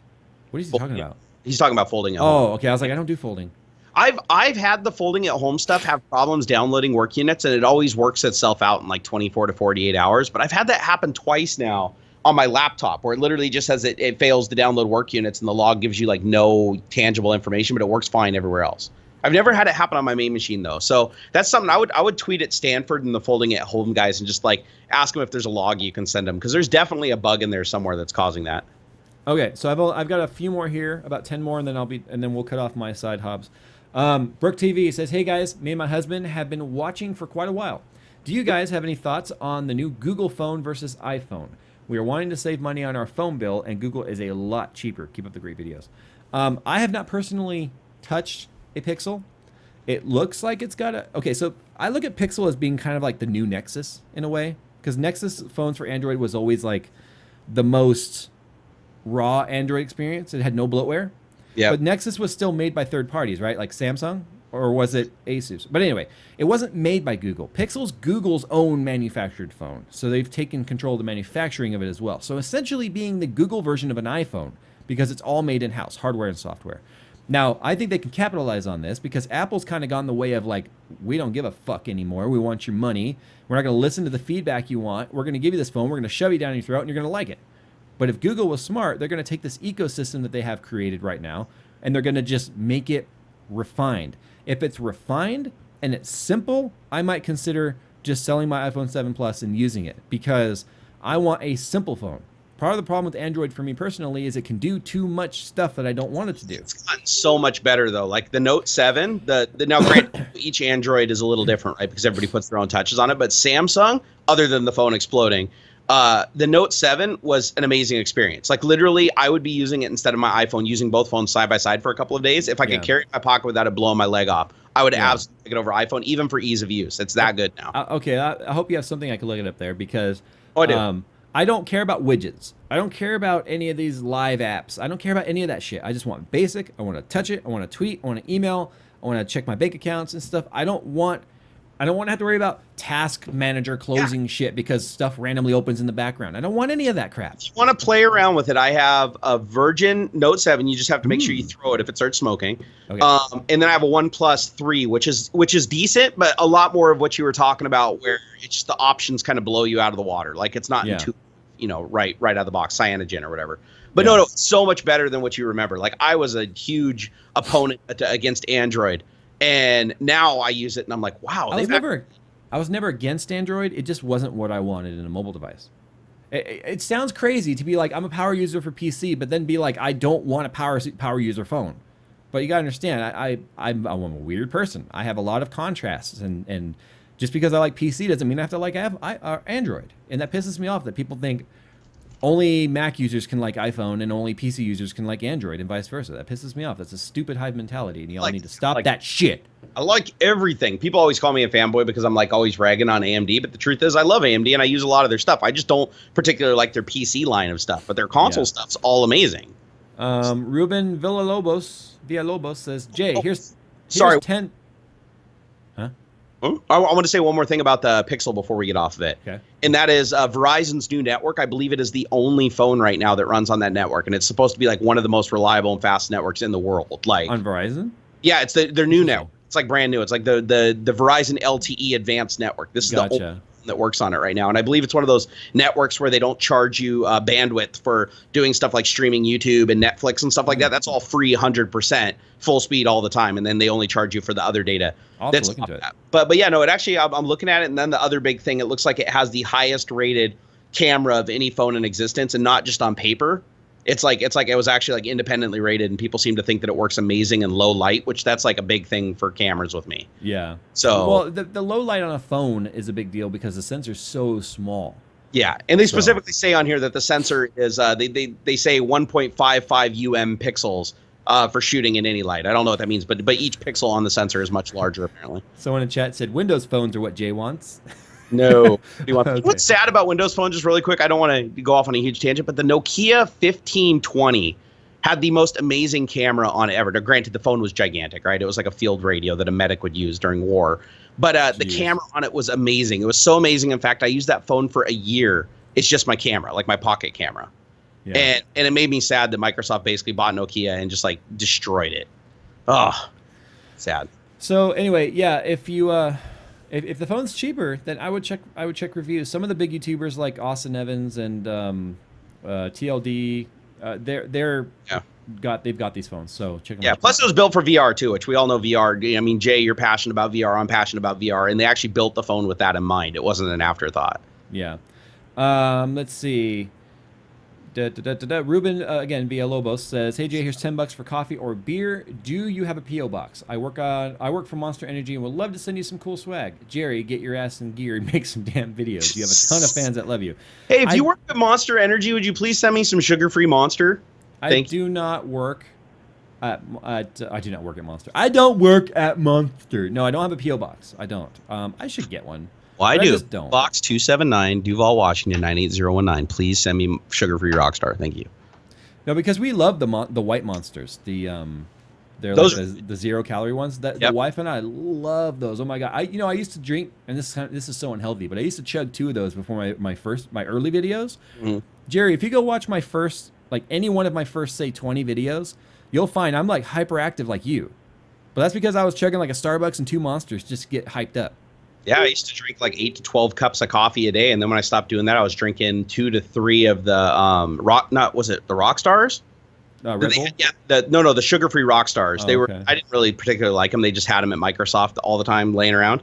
So I was chugging those, but that's when I got the kidney stones and I stopped drinking them. So now I only have 1 energy drink a day, absolutely in max, and I chug a crap load of water with it, and I haven't had any problems with kidney stones after that. Ruben, you can email me and show me proof that it's you, by the way, by like a copy of your donation receipt. And we can talk on the side. So anyway, Unky Joe's Playhouse says, Jerry, here's $5, but he sent it to me. Jerry, here's $5. Refill the Prozac and make more videos. Jay, you're a dickhole. What? I'm gonna help the guy. Jeez. It's not Prozac. It's called Percocet. Get it right. Oh, Mika Bart says, Hey guys. He's been watching too much, or he or she. I don't know if Mika. They've been watching too much Austin Evans. Can I ask you a serious question? Because you know Austin, right? You've hung out with him, right? Like, every time somebody says, hey, guys, do you actually in your head read it in his voice? Like, yeah. I do that every time now, and it's funny. Like, somehow his inflection on that is so, rememberable. Memorable, rather. Let's use real words here. Reflectionable. It's just every time I read that, it's in his voice, and it's actually kind of comical. I noticed that a couple of weeks ago, and I was like, oh my god. So I've hung out with him a bit. I've been to his studio quite a bit, and I've been to his studio before he gets there, and so I'll hang out and talk to his cameraman Ken. Yeah. And Ken's a really cool guy, but it's funny. Like, I'll be sitting there chatting with Ken, and then literally Austin will walk into his own studio and he opens the door. He's like, boom, hey guys, like as he walks in the door. Like literally, it's like he owns that tagline so much. That's just his like normal entry. That is his I'm here. I love Austin. Yeah, he's so genuine and nice. Yeah, he's one of the few tech YouTubers that, even though he got incredibly huge, he's still just completely like down to earth, and you can tell he's actually like all there. Hey, wait a minute, what about me? No, not by a long shot, bro. I love family, but you are mentally unstable to the point of you're like Mr. Burns from Simpsons, where you have every single disease and they're just fighting each other and keeping you in alignment. That's like you and your emotional problems. Really? Like, I think that you have every single emotional problem there is, and they're all combating each other, and it somehow makes you present and functionable. But if like one of those fail, you're screwed. Oh, come on. That's what I'm going with. Oh, you're killing me here. I am the same down to earth guy I was before all these subs. I never flex with anyone my subscriber count ever. No. But you are, I believe, honest to God, observing you as a friend, I believe that you are more cynical now than you were back then. No, absolutely false. Talk to my sister. Absolutely false. I don't know about with your family. Like, yeah, I noticed. I'm no different with anyone else than I am with my family. As Nick has known me for, I don't know, 7 years. Yeah, 7 years now. I am the same as I always have been, and he will tell you that. And the difference is, I tried to be the Austin Evans. I tried to be the super nice guy, the guy that was always like just said the nicest things and whatever. And you know what happened? The internet happened, and I realized no matter how nice I am, there are going to be dicks out there. So unfortunately, they get the real me. No, I think you're right. I think what I'm talking about is your perception, just what you were trying to project, not who you were. I think you're more real now than you were then. Mm-hmm. But there was a time where you definitely seemed, like from watching like the videos and stuff, you seemed more jovial and more engaging and less cynical. But what you're telling me is that was forced back then. There was a lot of rehearsing what I was going to say before I said it then than there is now. See, I'm much more raw, and that's what I like about Tech Talk, is I get on here, I feel like I'm hanging out with 2,000 friends, and I'm just talking with y'all. And you know what it is? I'm real. I don't sugarcoat things. I don't care about political correctness. I don't care if someone doesn't like that I say something because their opinion differs than mine. Tough shit, deal with it. Because guess what? Your opinion doesn't agree with mine. I'm not going to try and change yours. You're not going to change mine. That's the way I am in life. That's the way I am with friends, family, coworkers, doesn't matter. I try to be too nice. You're right. No, I think that's something that I really need to adopt too. So I'm not intentionally being an asshole. It's just I've gotten to the point to where, Jerry. I'm sorry, I was chatting enter J2Cents. I'm always watching the video. I always know what you're doing. Anyway, I'm not intentionally out there to be an asshole. I literally scratching my balls. I'm not. I'm flipping around a little SSD in my fingers here. So I think you guys get what I'm trying to say. I'm no longer just like filtered as much as I used to be. And that's the real me. So if you can deal with that and you like the fact that I'm real and that we're not always going to agree, and I may be abrasive and you may be abrasive to me, and sometimes it scratches each other, but we can still be friends, then you're subscribed to the right channel. If you don't like that, I would never want you to stay because you're not going to be happy watching me anyway. So with that said, we're moving on to the next one. That's Tech smart. Matter says, but Jerry, you know as well as I do, I would go to the ends of the world for anyone who needed my help. So. No, that's that dude, and that's why I consider you family because we've argued. A lot of people don't see a lot of the stuff that happens offline. I mean, we've been straight up like mad at each other before. Yeah, we've disagreed on shit before. We've gotten real with each other before. But it's the fact that we can do all that and we still know that we're just we're cool. Absolutely, and that's important. And none of you internet people get that. Only I do. Okay, so just keep dreaming. Tech Matters says, buy your dad a beer from me with the steak. Awesome, dude. Thank you. The whiskey collector is what he put on. I'm trying to lose weight, and we're all like trying to like leverage steak. I know, right? Yeah. Patrick Wong, thanks for your videos. Help me with a 4790K and a 1070 loop. Do you think I should have bought an air-cooled card and converted instead of the MSI EK card for the backup cooler? No, I'm okay with a 1070 or a 1080 being water-cooled. If you'd been like, I made this water block work on a 1060, I would have been like, well, that was probably not the smartest and most effective cost dollars. Neville Zerub, I think the X is pronounced like Z. Hey, Jay, when will the review of the EVGA laptop be out? Looks really cool. Might be my next buy. One of the things I do with laptop videos is I don't like to just open them up and be like, hey, I'm pushing buttons and I'm doing a review. No, I want to use them. So part of my trip right now to see Jerry is going to be evaluation of this laptop in my travel use. Mobile rendering, mobile gaming, lifespan, battery lifespan, all that sort of stuff. So I feel like if I don't leave the house with it and be forced to use only it for days upon days, I won't get a true sense of what it's like to use this laptop to get an effective review, if that makes sense. Okay, and then only two more left. Redacted. Thank you, Hobbs. He redacted the name because he said, don't say my name. So the name is Redacted. Redacted. It was redacted. Are you going to make a PC part picker list for the new Skunkworks version? Yes, after I get my new CPU, because Wednesday my 5960 or my 6950X is being delivered.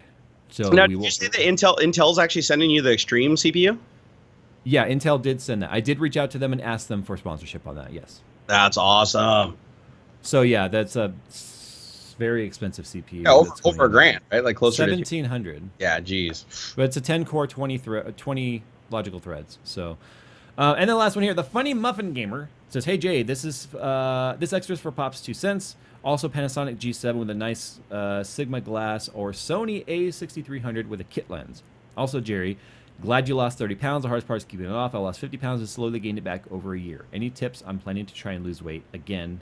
Any tips? Thanks." I've never used the G7. I believe the Panasonic G7 is what Paul's Hardware has. He has one of those, I think. I have seen the A6300 in action with Austin Evans. If you go and look at Austin Evans' video where we did like a $50 Craigslist PC and put a graphics card in it and played games on it, all of the shots where we were out of the studio, like in the car and stuff, that was all shot on an A6300 with a 10mm lens. So if you watch that video on Austin Evans' channel, then you will get an idea of what the A6300 with a... What's the price range of that camera? I think it's 1,000, 1,200-ish, around there. What do you think about the GH4? I know it's been around forever and a day, but it seems like that's a really nice camera. Mark II's coming out, so wait. Okay. Yeah, Mark II's around the corner. That's it for me. Weight loss. He wanted to know about the weight loss thing. I'm just saying that was it for me. There are, guys, Dat Beist, James Passmore, and Dr. B119, your comments are under the cutoff, so they will be read at the beginning of next week. Nice. All right, I got a ton, so let's rock and roll through them. Didn't he ask for some weight loss advice though? I forget. How to keep it off. Oh, how to keep it off. Habit, man. So okay, I'll let you know that one. That you definitely have to look at the long term game, not the short term, because I was looking at my weight every single day on the scale and it was like all over the place and it was actually discouraging me. Everybody told me it would discourage me, but I ignored everybody because everybody was saying it and I didn't want to listen to everybody. But then I finally listened, and it's true. You weigh yourself like once a week, and if you go up by like a pound or you keep going up by a pound, then change your whole strategy for a week and then try again. Make small tweaks, stick with them, and try again. And if you fail, don't worry about it. I went an entire week after New York and coming back pretty much eating anything and everything and not logging anything during that time. And I gained like, I want to say like 1 or 2 pounds. And I was like, oh, crap. And I just went back to eating like I normally did and keeping my calories under 2,000, 1,900. And I lost the weight. Now I'm down since I got back from New York. So as far as keeping it off, just don't panic, because every time you panic, then you think, oh, I'm going to start tomorrow. I'm going to start tomorrow. I'm going to start tomorrow. And then you end up eating and eating and eating and eating. And then like 3 weeks later, you're like, holy shit, what have I done? Yeah. So don't look at the long game, not the short game. I'd say that's my best advice. Kristen Lum said, hey, Jerry, split this between you and Jay. Question for Jay. Jay, I own a Sapphire Nitro RX 480 8GB. Question is, I watched your review of the water cooling test on the reference model for what? Wait, Paul's Hardware's in here and he corrected me on something. Yeah, I know that you have 2 GH4s, Paul, but what's that small camera you have? The small one, not the GH4s. So Paul's using GH4s, like, is that his primaries? Well, he's got 2 GH4s, so he can get multiple angles and they're the same camera and the same settings, so he doesn't have to constantly do correction for a different camera. But he also has a small one, like a A6300 sized camera. I know that Volair Media used to shoot on GH4s a lot before they up their gear, and everything that I saw them doing on it, like all the little features for video and stuff. As far as DSLRs go, that camera seems like it's very well suited to actually shooting video. It's decent, but it's still a DSLR. Yeah. That's true. At the end of the day, right? Yeah. Okay. It has the drawbacks of DSLR. So the question for you was the Sapphire Nitro RX 480 8GB. She watched your water cooling review and said, let's see here, the water cooling tests on the reference model 480. Could you tell me if it's possible for the water block for the reference to work for mine, for the Nitro? Does the stock 480 water block go on the Nitro? RX 480? You know? No. So the Nitro is a custom card. Okay, so that's a negatory. Yeah. Let's see here. And the other thing too is we were talking about this a little bit earlier about modifying the water blocks. A lot of people keep asking about that, and that's not a good idea, right? Because I mean, you need it to contact all the points. You also need it to clear the caps and stuff that stick up. That's true. So I would say, unless it's for something incredibly custom or something like that, you do not want to modify. Okay, so Paul said he has the LX100, but he wouldn't recommend that now. Okay, I've never even heard of that one. Yeah. Let's see. Ramus Hold said, hi, keep up the good work. Question for both of you. What do you guys think of the 6850K and the 1080 SLI? I'll be able to use all of the 40 lanes. What X99 motherboard under $400 is the best or really good? Color doesn't matter. And he said it's super late here in Denmark.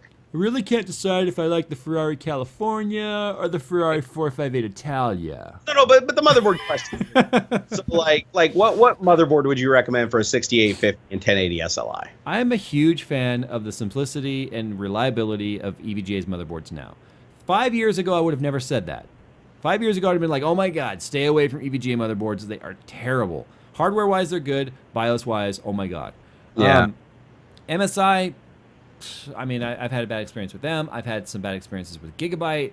I've learned that ASRock apparently is not drill-proof, so they get fault for that. That's a joke, guys. So I really, really like EVGA. I really do. And I know that sounds like a fanboy thing, but that's why I ended up putting it back into Skunkworks, because I deviated from that to try Gigabyte, and finally the BIOS became stable when they had a good BIOS update. But I had to go through like a year of that. What about ASUS? What's your opinion on ASUS, like at a top level, the motherboards? Because I've always had like really good luck with their motherboards, but I know some people have complained. Okay, ASUS, like the X99 Deluxe and stuff, he can get that for $400 or less. They're very solid motherboards. But again, even the ASUS board that I was sent at the start of the X99 series, almost 2 years ago now, my X99 Deluxe ended up being sent back because it kept, it would work fine, and then I would turn on the computer like the next day, and then it would just boot loop and then give me like master BIOS boot failure settings reset to default when they were already default. I wasn't even running an overclock to try and troubleshoot this thing.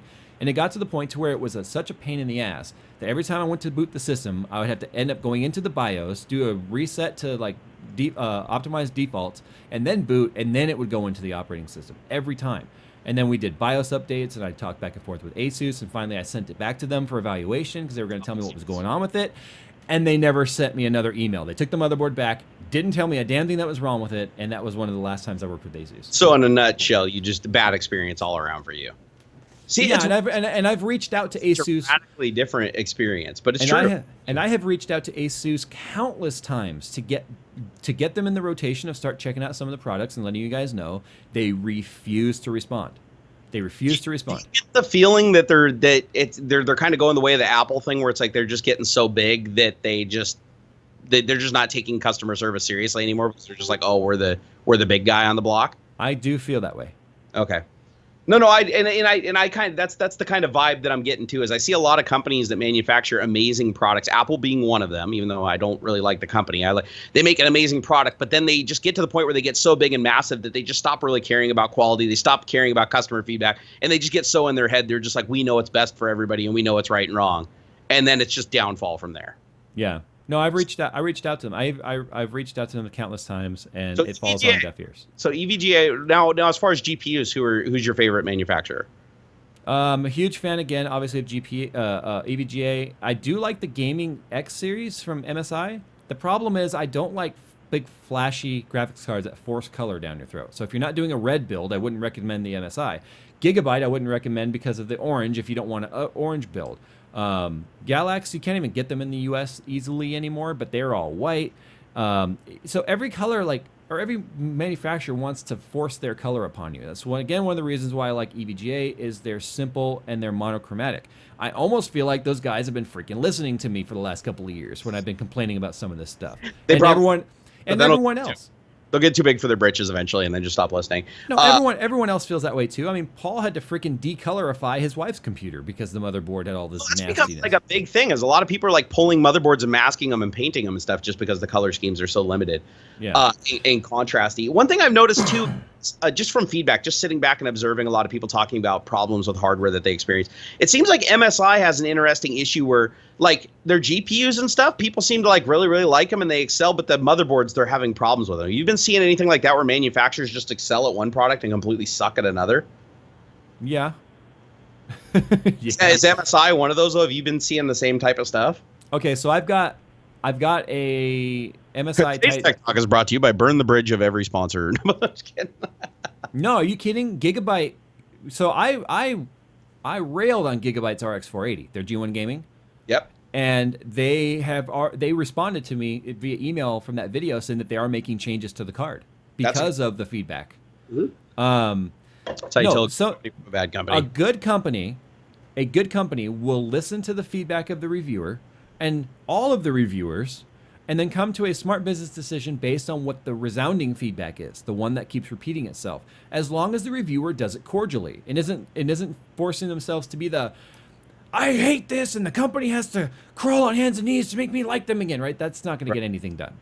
But if you at least present a very well-rounded review of this is why I think this card should be avoided, like I kind of did with the G1 Gaming, then things can get fixed. And a good company won't burn that bridge, because it would be more damaging for them to be like, we don't like this reviewer because he didn't like our card, and get fallout from our fans, than to just listen and try and make a change. Yeah, I've only ever had one company where that happened, where they basically were completely unprofessional and attacked me for my review, my opinion. And even they came back later on and realized that was the wrong. They were a new company in their infancy and everything. Do I have to remind you about my Mayhems issue? No, everybody remembers that one. That's going to go down in history, though, as the most ballsy, crazy CEO ever. Like, responding. I mean, that still cracks me up to this day. But again, I responded to that with the high road, which you kind of have to do. Did. Right? Yep. As much as I wanted to respond at the same level he was, I had to present that to the customer of theirs, my viewer, and be like, look, this is, and I didn't even attack them, but we're not going to relive that. That was over a year ago. So, well, not over a year ago. It's approaching a year. But anyway, and here I am still using Pastel because I like the product, and they made a new formula because of what came out of that video. No, I remember that. Like, actually, in the end, everything kind of worked out. But it took the guy basically realizing that he went way. I mean, he got too emotional over it. Right? They were the chemical version of proving to a developer that their code is broken, which is bad. Like, there's a reason why they have PR people between the developer and the public. Like, oh my God, developers can do no bad. Trust me. All right. Well, I still got speed round it. We're gonna run. Yeah, we're gonna run a little late. William Hawley said, "Hey Jerry, I've been looking at getting my first 3D printer. I don't really have a strict budget, but something under $3,000. Okay, well, $3,000 and under, you're pretty much everything almost. What would you recommend? Keep up the great work. You're the best. Suck it, Jay. Just kidding. Love you as well. At a $3,000 budget, I would say if you want a printer that you just plug in, just works every time, hugely reliable, the Ultimaker 2 Plus is freaking phenomenal. It's still one of my favorite printers, but Ultimaker just dropped the 3. And the 3 has an all-new redesigned print head with interchangeable nozzles, and it's got 2 of them, and it does auto bed leveling, so you can print all your support material in a dissolvable material. So you can basically print really complex, attached, moving parts as one piece, and then just stick it in a bucket of water and dissolve it away. And I'm dying to get a hold of one of these. I'm trying to get Ultimaker to send me one. They're talking about embargoes and shit, and they might not be able to get me one right now. But I would say if you can buy that one, it's going to go over your budget. It's going to be $3,500, I believe. Oh my God, this thing, I can guarantee you the quality is going to be high. Ultimaker's always been really good on that point. But that's a printer that you're basically just going to plug in out of the box, and it's just going to do everything you want it to do. Now, if you want to have a larger build volume, if you're going for something like that and a lot less money, take a look at the CME CNC Deltas, the big one, like the Rostock Max V3. It's also got auto bed leveling. It's a Delta printer, so they're really fun to watch. They're more of a theatrical printer when they run, but excellent print quality on that. A lot cheaper. But you do have to build it yourself. But those are the 2 that I would recommend as far as the complete out-of-the-box, best of the best, and then the one if you want the really large build volume. Or the G-Max. The G-Max is also a really cool one. It doesn't look as pretty as the other ones, but the G-Max has proven to be an amazing printer for printing large stuff. But I'd say for $3,000, the Ultimaker 3, Ultimaker 2 Plus in that area, that's where I would go. So short story long. Sorry. No, just kidding. And again, people are telling me to play music on you while you were going like that, but I didn't. Well, if you did that, then I'm just gonna push this button over here. Oh man, I didn't do it though. What button? Oh wait, that's one of them. Aha, fail. Shut up. There we go. This is the button I'm gonna push, Jay. I should just do this for a whole tech talk once. That was the viewers, and then the viewers play the Fractal Josh voice. That was the Fractal Josh. All right, so Peter Dwyer said, "Hey, Jay and Barnacles, I love the enthusiasm and all the quality information that you 2 put out." Okay, now, man, sunshine just right at my butthole there. No, just kidding. Dude. What? I was saying dude to him. Oh, dude.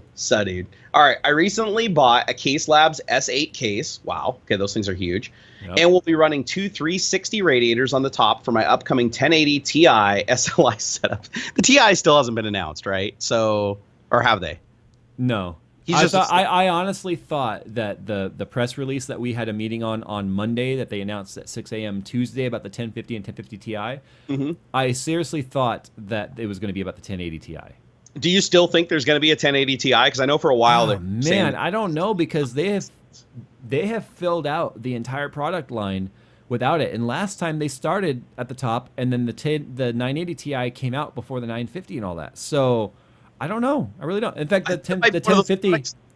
That's a 1050 Ti right there. See, and that's the box right there. It's a 1050 Ti right there. You know what? I almost think that they'll create the product line just because so many people are just anticipating it. Because literally, this is like all I see everywhere is everybody talking about the 1080 Ti, and it's like hasn't even been announced, and everybody's just expecting it to come out. It would be the first. It would be the first time since 2012 that they did not have an 80 series Ti model. Do it, NVIDIA. Just do it. I watched almost every water cooling video, Jay, and read forums religiously. Is there more benefit? Is it more beneficial for the video cards to do radiator, GPU back into the reservoir? I know the clearance between the GPU normally negates. Doesn't matter. Doesn't matter. Says Doesn't matter. Yes, he's being wasting his time getting crazy. Yeah. So just put them all in the loop. The water's ambient temperature is all that's going to matter. The order isn't going to matter. It's negligible, okay? I said I was going to do a video on this, and I will eventually. It's negligible. The radiators are going to keep the constant temperature inside that loop across the loop. There's very little delta difference between one side of a block and another. The temperature of the water... Like taking the temperature on the inlet and the exhaust of like the reservoir just to see what the difference is under load? Absolutely, but I have not done it since I've started YouTube. I've done this years ago. Okay, it's just the way thermodynamic works when it comes to or fluid dynamics, and thermals work with the fluids.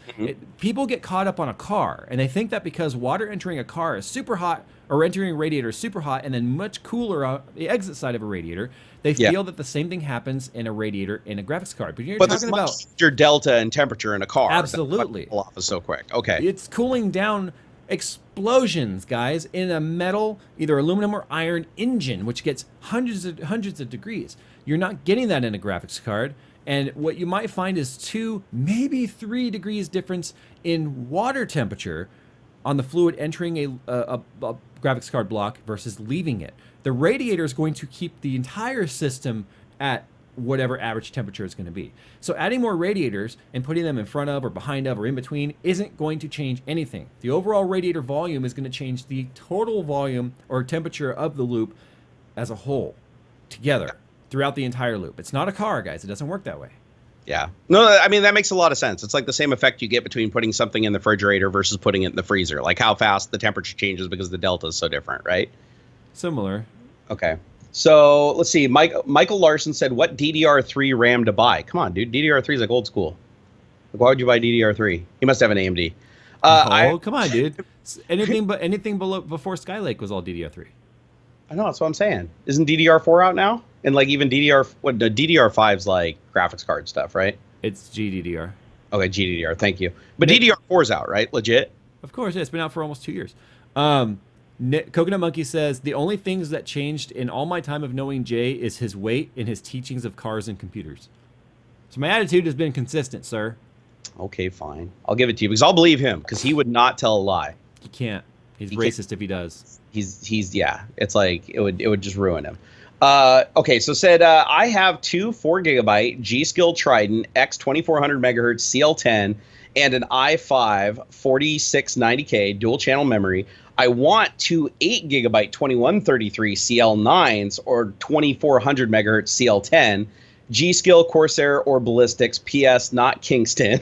Had a blue screen with 2 8GB Kingston HyperX Savage. Kingston's actually decent memory, which you must have just had a bad experience. But I've had good experience with. I have this stuff right here too. This is the Kingston HyperX Predators. This is pretty good stuff. It's very tall though. Like you have to be mindful of coolers. But this is the DDR4 stuff right here. So I guess what he's talking about is like what would be your favorite manufacturer first, and is it better to sacrifice the speed of the RAM to get the faster latency, basically? Well, did you know that EVGA actually makes memory? No, I'm just kidding. They actually did make memory, believe it or not. It was DDR3. So G-Skill has really come up over the years. G-Skill makes great memory. Their SSDs too. I've never had a problem with their SSDs. Yeah, I'm running a HyperX M.2 right now in Skunkworks too, 1400 megabytes per second. It's not even NVMe. Anyway, so the HyperX stuff has been pretty good. Corsair is really good. The Vengeance memory, I use that for DDR3. I still have 1866 Vengeance running in the home theater PC right now. Yeah, no complaints about Corsair memory, both the high end and the low end, right? You don't need Dominator Platinums.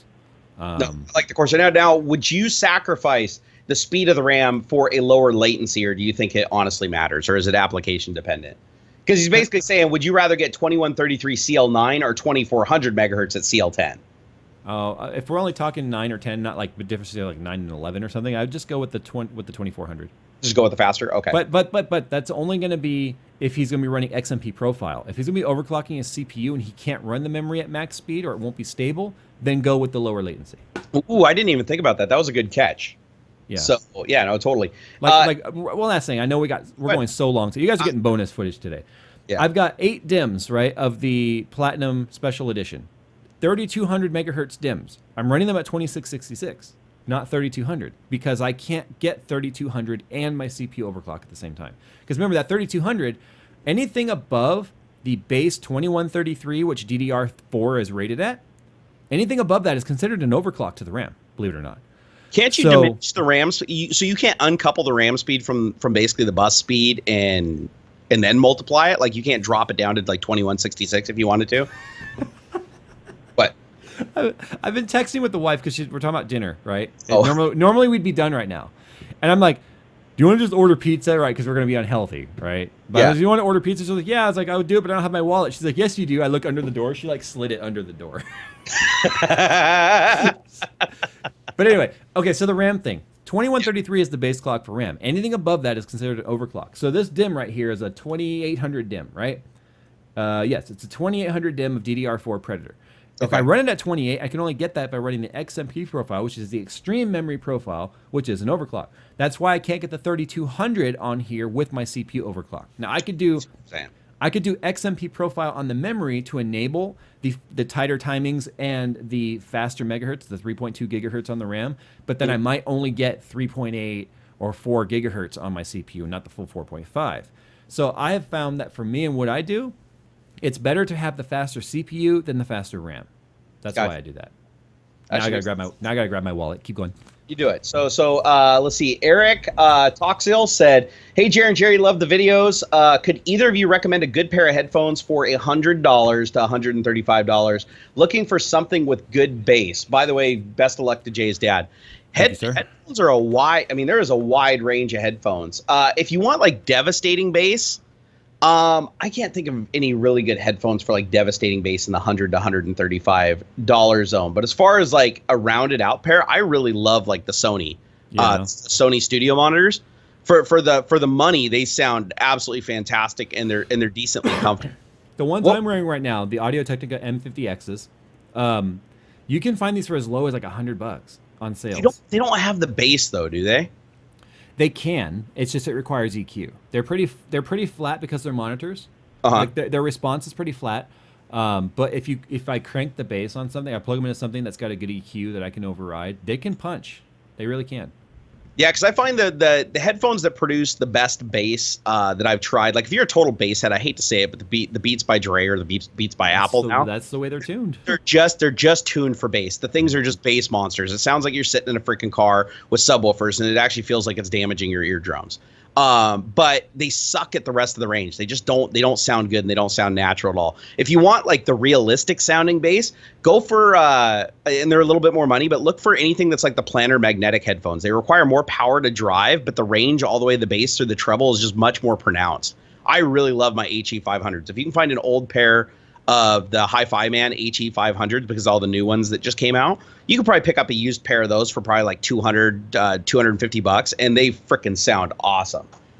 Let's see, but you need the power to drive them. That's the other thing too. If you're planning on just plugging this into your iPhone and you want massive bass, then just get the freaking Beats by Dre, because they have a battery pack in them to actually give them that bass. I mean, they're actively producing. Guys, I hope you're okay with the fact that we're going a little long today. Normally we'd be out of here. Yeah, don't expect this every week. This is a special pre-Jay coming to Seattle tomorrow Tech Talk edition, where I can because normally I would come up there on the weekend. I'd come up Thursday specifically to make sure we could do this together, but I'm staying this time Friday till next Tuesday, so that's why I didn't come up on Thursday. We're just gonna have all kinds of and like we don't, other than the Dirtfish thing, we don't really have anything planned. So we were talking about making a video about doing some sort of meetup. So if you want to have a meetup this weekend, we'll have to make a video about it tomorrow. That's fine. Let's do it. Let's do it then. I don't care. Michael Bluenslant said, "Finally caught you guys live." Denmark here. Anyways, are any of you ever considering making a how I render vids? I'm constantly trying to make the best possible YouTube videos after YouTube fooks it up. I have. Fuchs. He said, I use Sony Vegas 13. Ooh. Okay, never mind. UI and D-Frame server. Any shout out appreciated. Love you. Hashtag JayzTwoCents. I plan to also do some tutorial content and get back to the school for noob stuff. But it's all going to be Adobe. It's all going to be Adobe Premiere because that's like what I use. That's what I'm used to. So I'm probably not going to be doing anything on Vegas. So unless you use Adobe Premiere, a lot of the stuff that we show you, probably you'll have to figure out how to translate over. The techniques will be similar, but the UI is going to be completely different. And I might even do some stuff on DaVinci Resolve a little bit because the cool thing about DaVinci is even the basic version of it that's free is so powerful. Oh, massively. And the thing is, you notice how much more it utilizes your GPU when it's rendering. Yeah. Like with the H.264 stuff and everything, it just blows Adobe out of the water. It maxes everything out. The UI, when it's working properly, is actually really, really smooth. The timeline, you don't have the juddering. Adobe really needs to up their game in the utilizing hardware department. I tried to do H.265, which encoded very quickly, right? H.265 is much more efficient. It's faster than H.264. But when I uploaded it to YouTube, it was uploading it and everything, and then at the end when it was supposed to process it, it was like unknown file type, and then just like can't process, and then it just nixed the video. You ever tried the Blu-ray H.264 codec that's in Premiere? It maxes out the GPUs, maxes out the CPU, and the render time's like 1/8 that is with the standard H.264 codec, but you upload it to YouTube and the sound's gone. Weird. Yeah, I can't figure that one out either. Let's see. Michael, he donated again and said, damn it, I forgot my YouTube name. Oh, because he wants a shout out. It's Shoguns Gaming. So Shoguns Gaming. Yeah, guys, we do the shout outs obviously on the donations and stuff, but we don't normally do shout outs. So just don't get all. Yeah, don't like, oh my God, they're going to shout me out. We read anything in the comments unless it'll get us flagged. Like if the comment is, I have to say that I'm a stupid head and I'm a poopy jerk, I will do it. Let's see, David. I'm just waiting for those comments. You're a stupid poopy head jerk.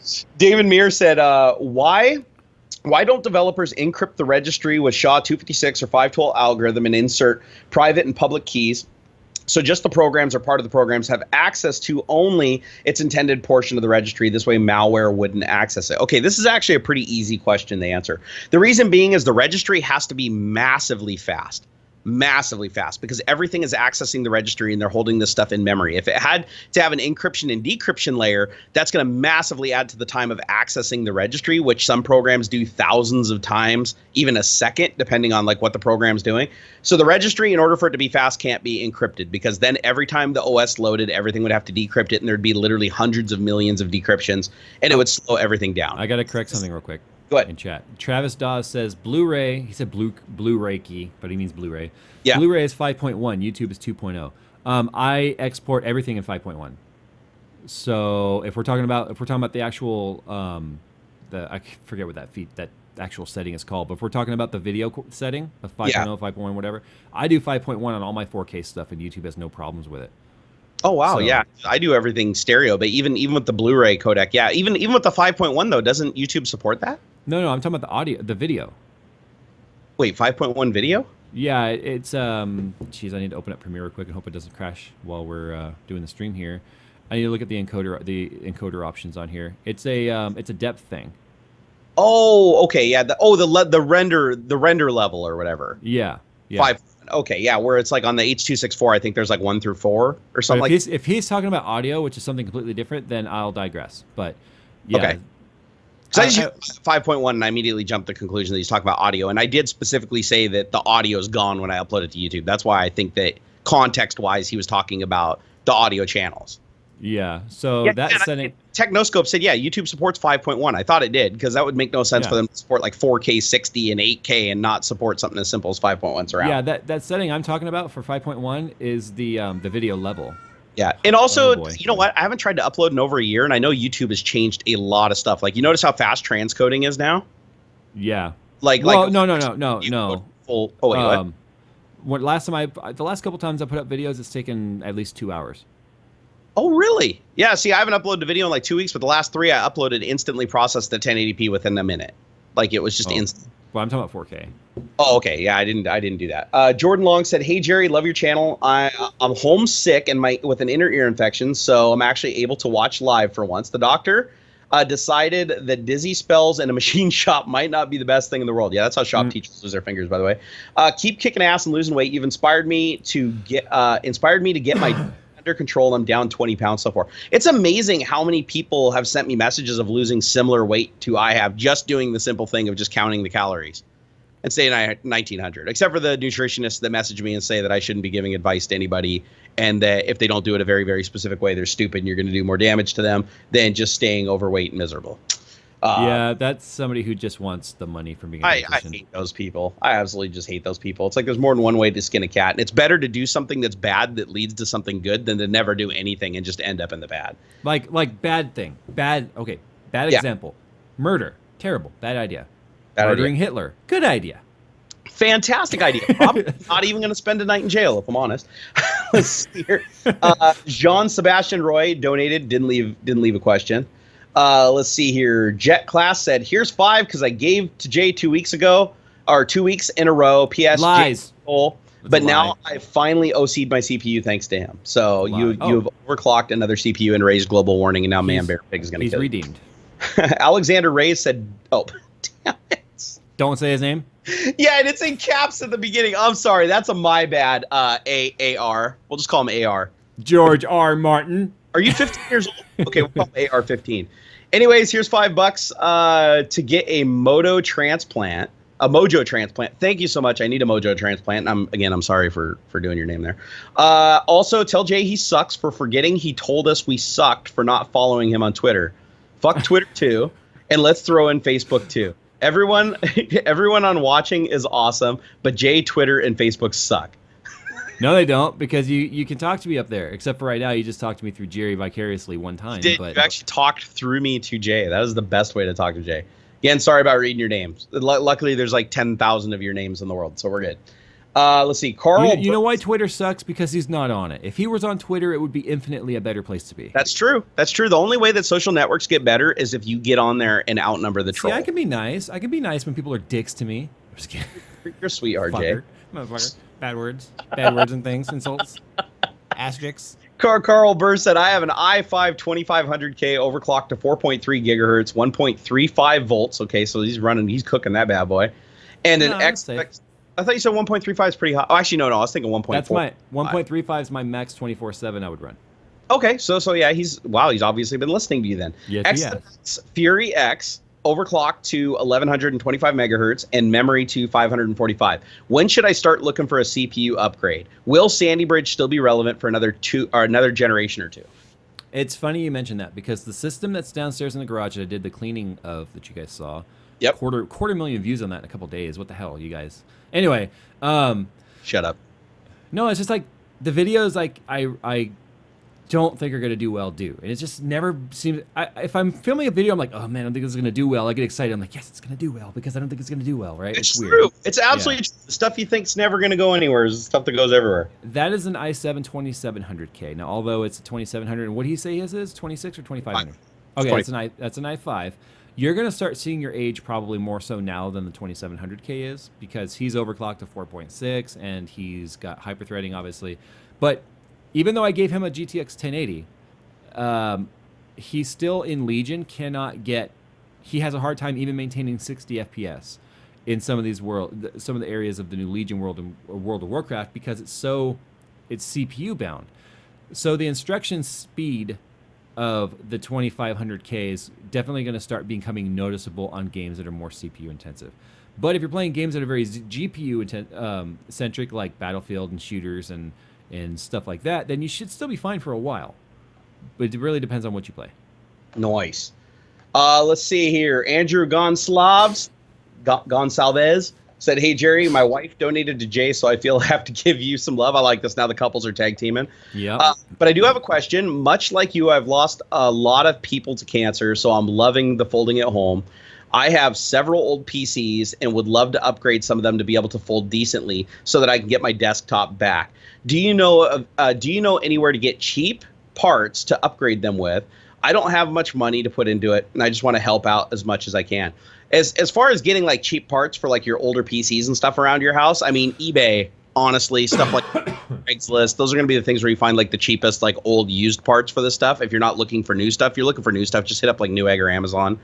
But as far as the old computers, just realize that depending on how old they are, they may not even be worth the contribution. I know every little bit helps to some degree, but if you're firing up these computers that are consuming 300 to 600 watts of power and they're not even producing 1/20th of what your primary system can, it's better for you to just run it on your primary system and set it to idle so that when you're not using the computer, the folding at home is using your computer. And when you're at your computer, it's doing absolutely nothing. It's a simple setting. I talk about it in my video. Just do that instead of having another computer dedicated to it and then always having your computer free.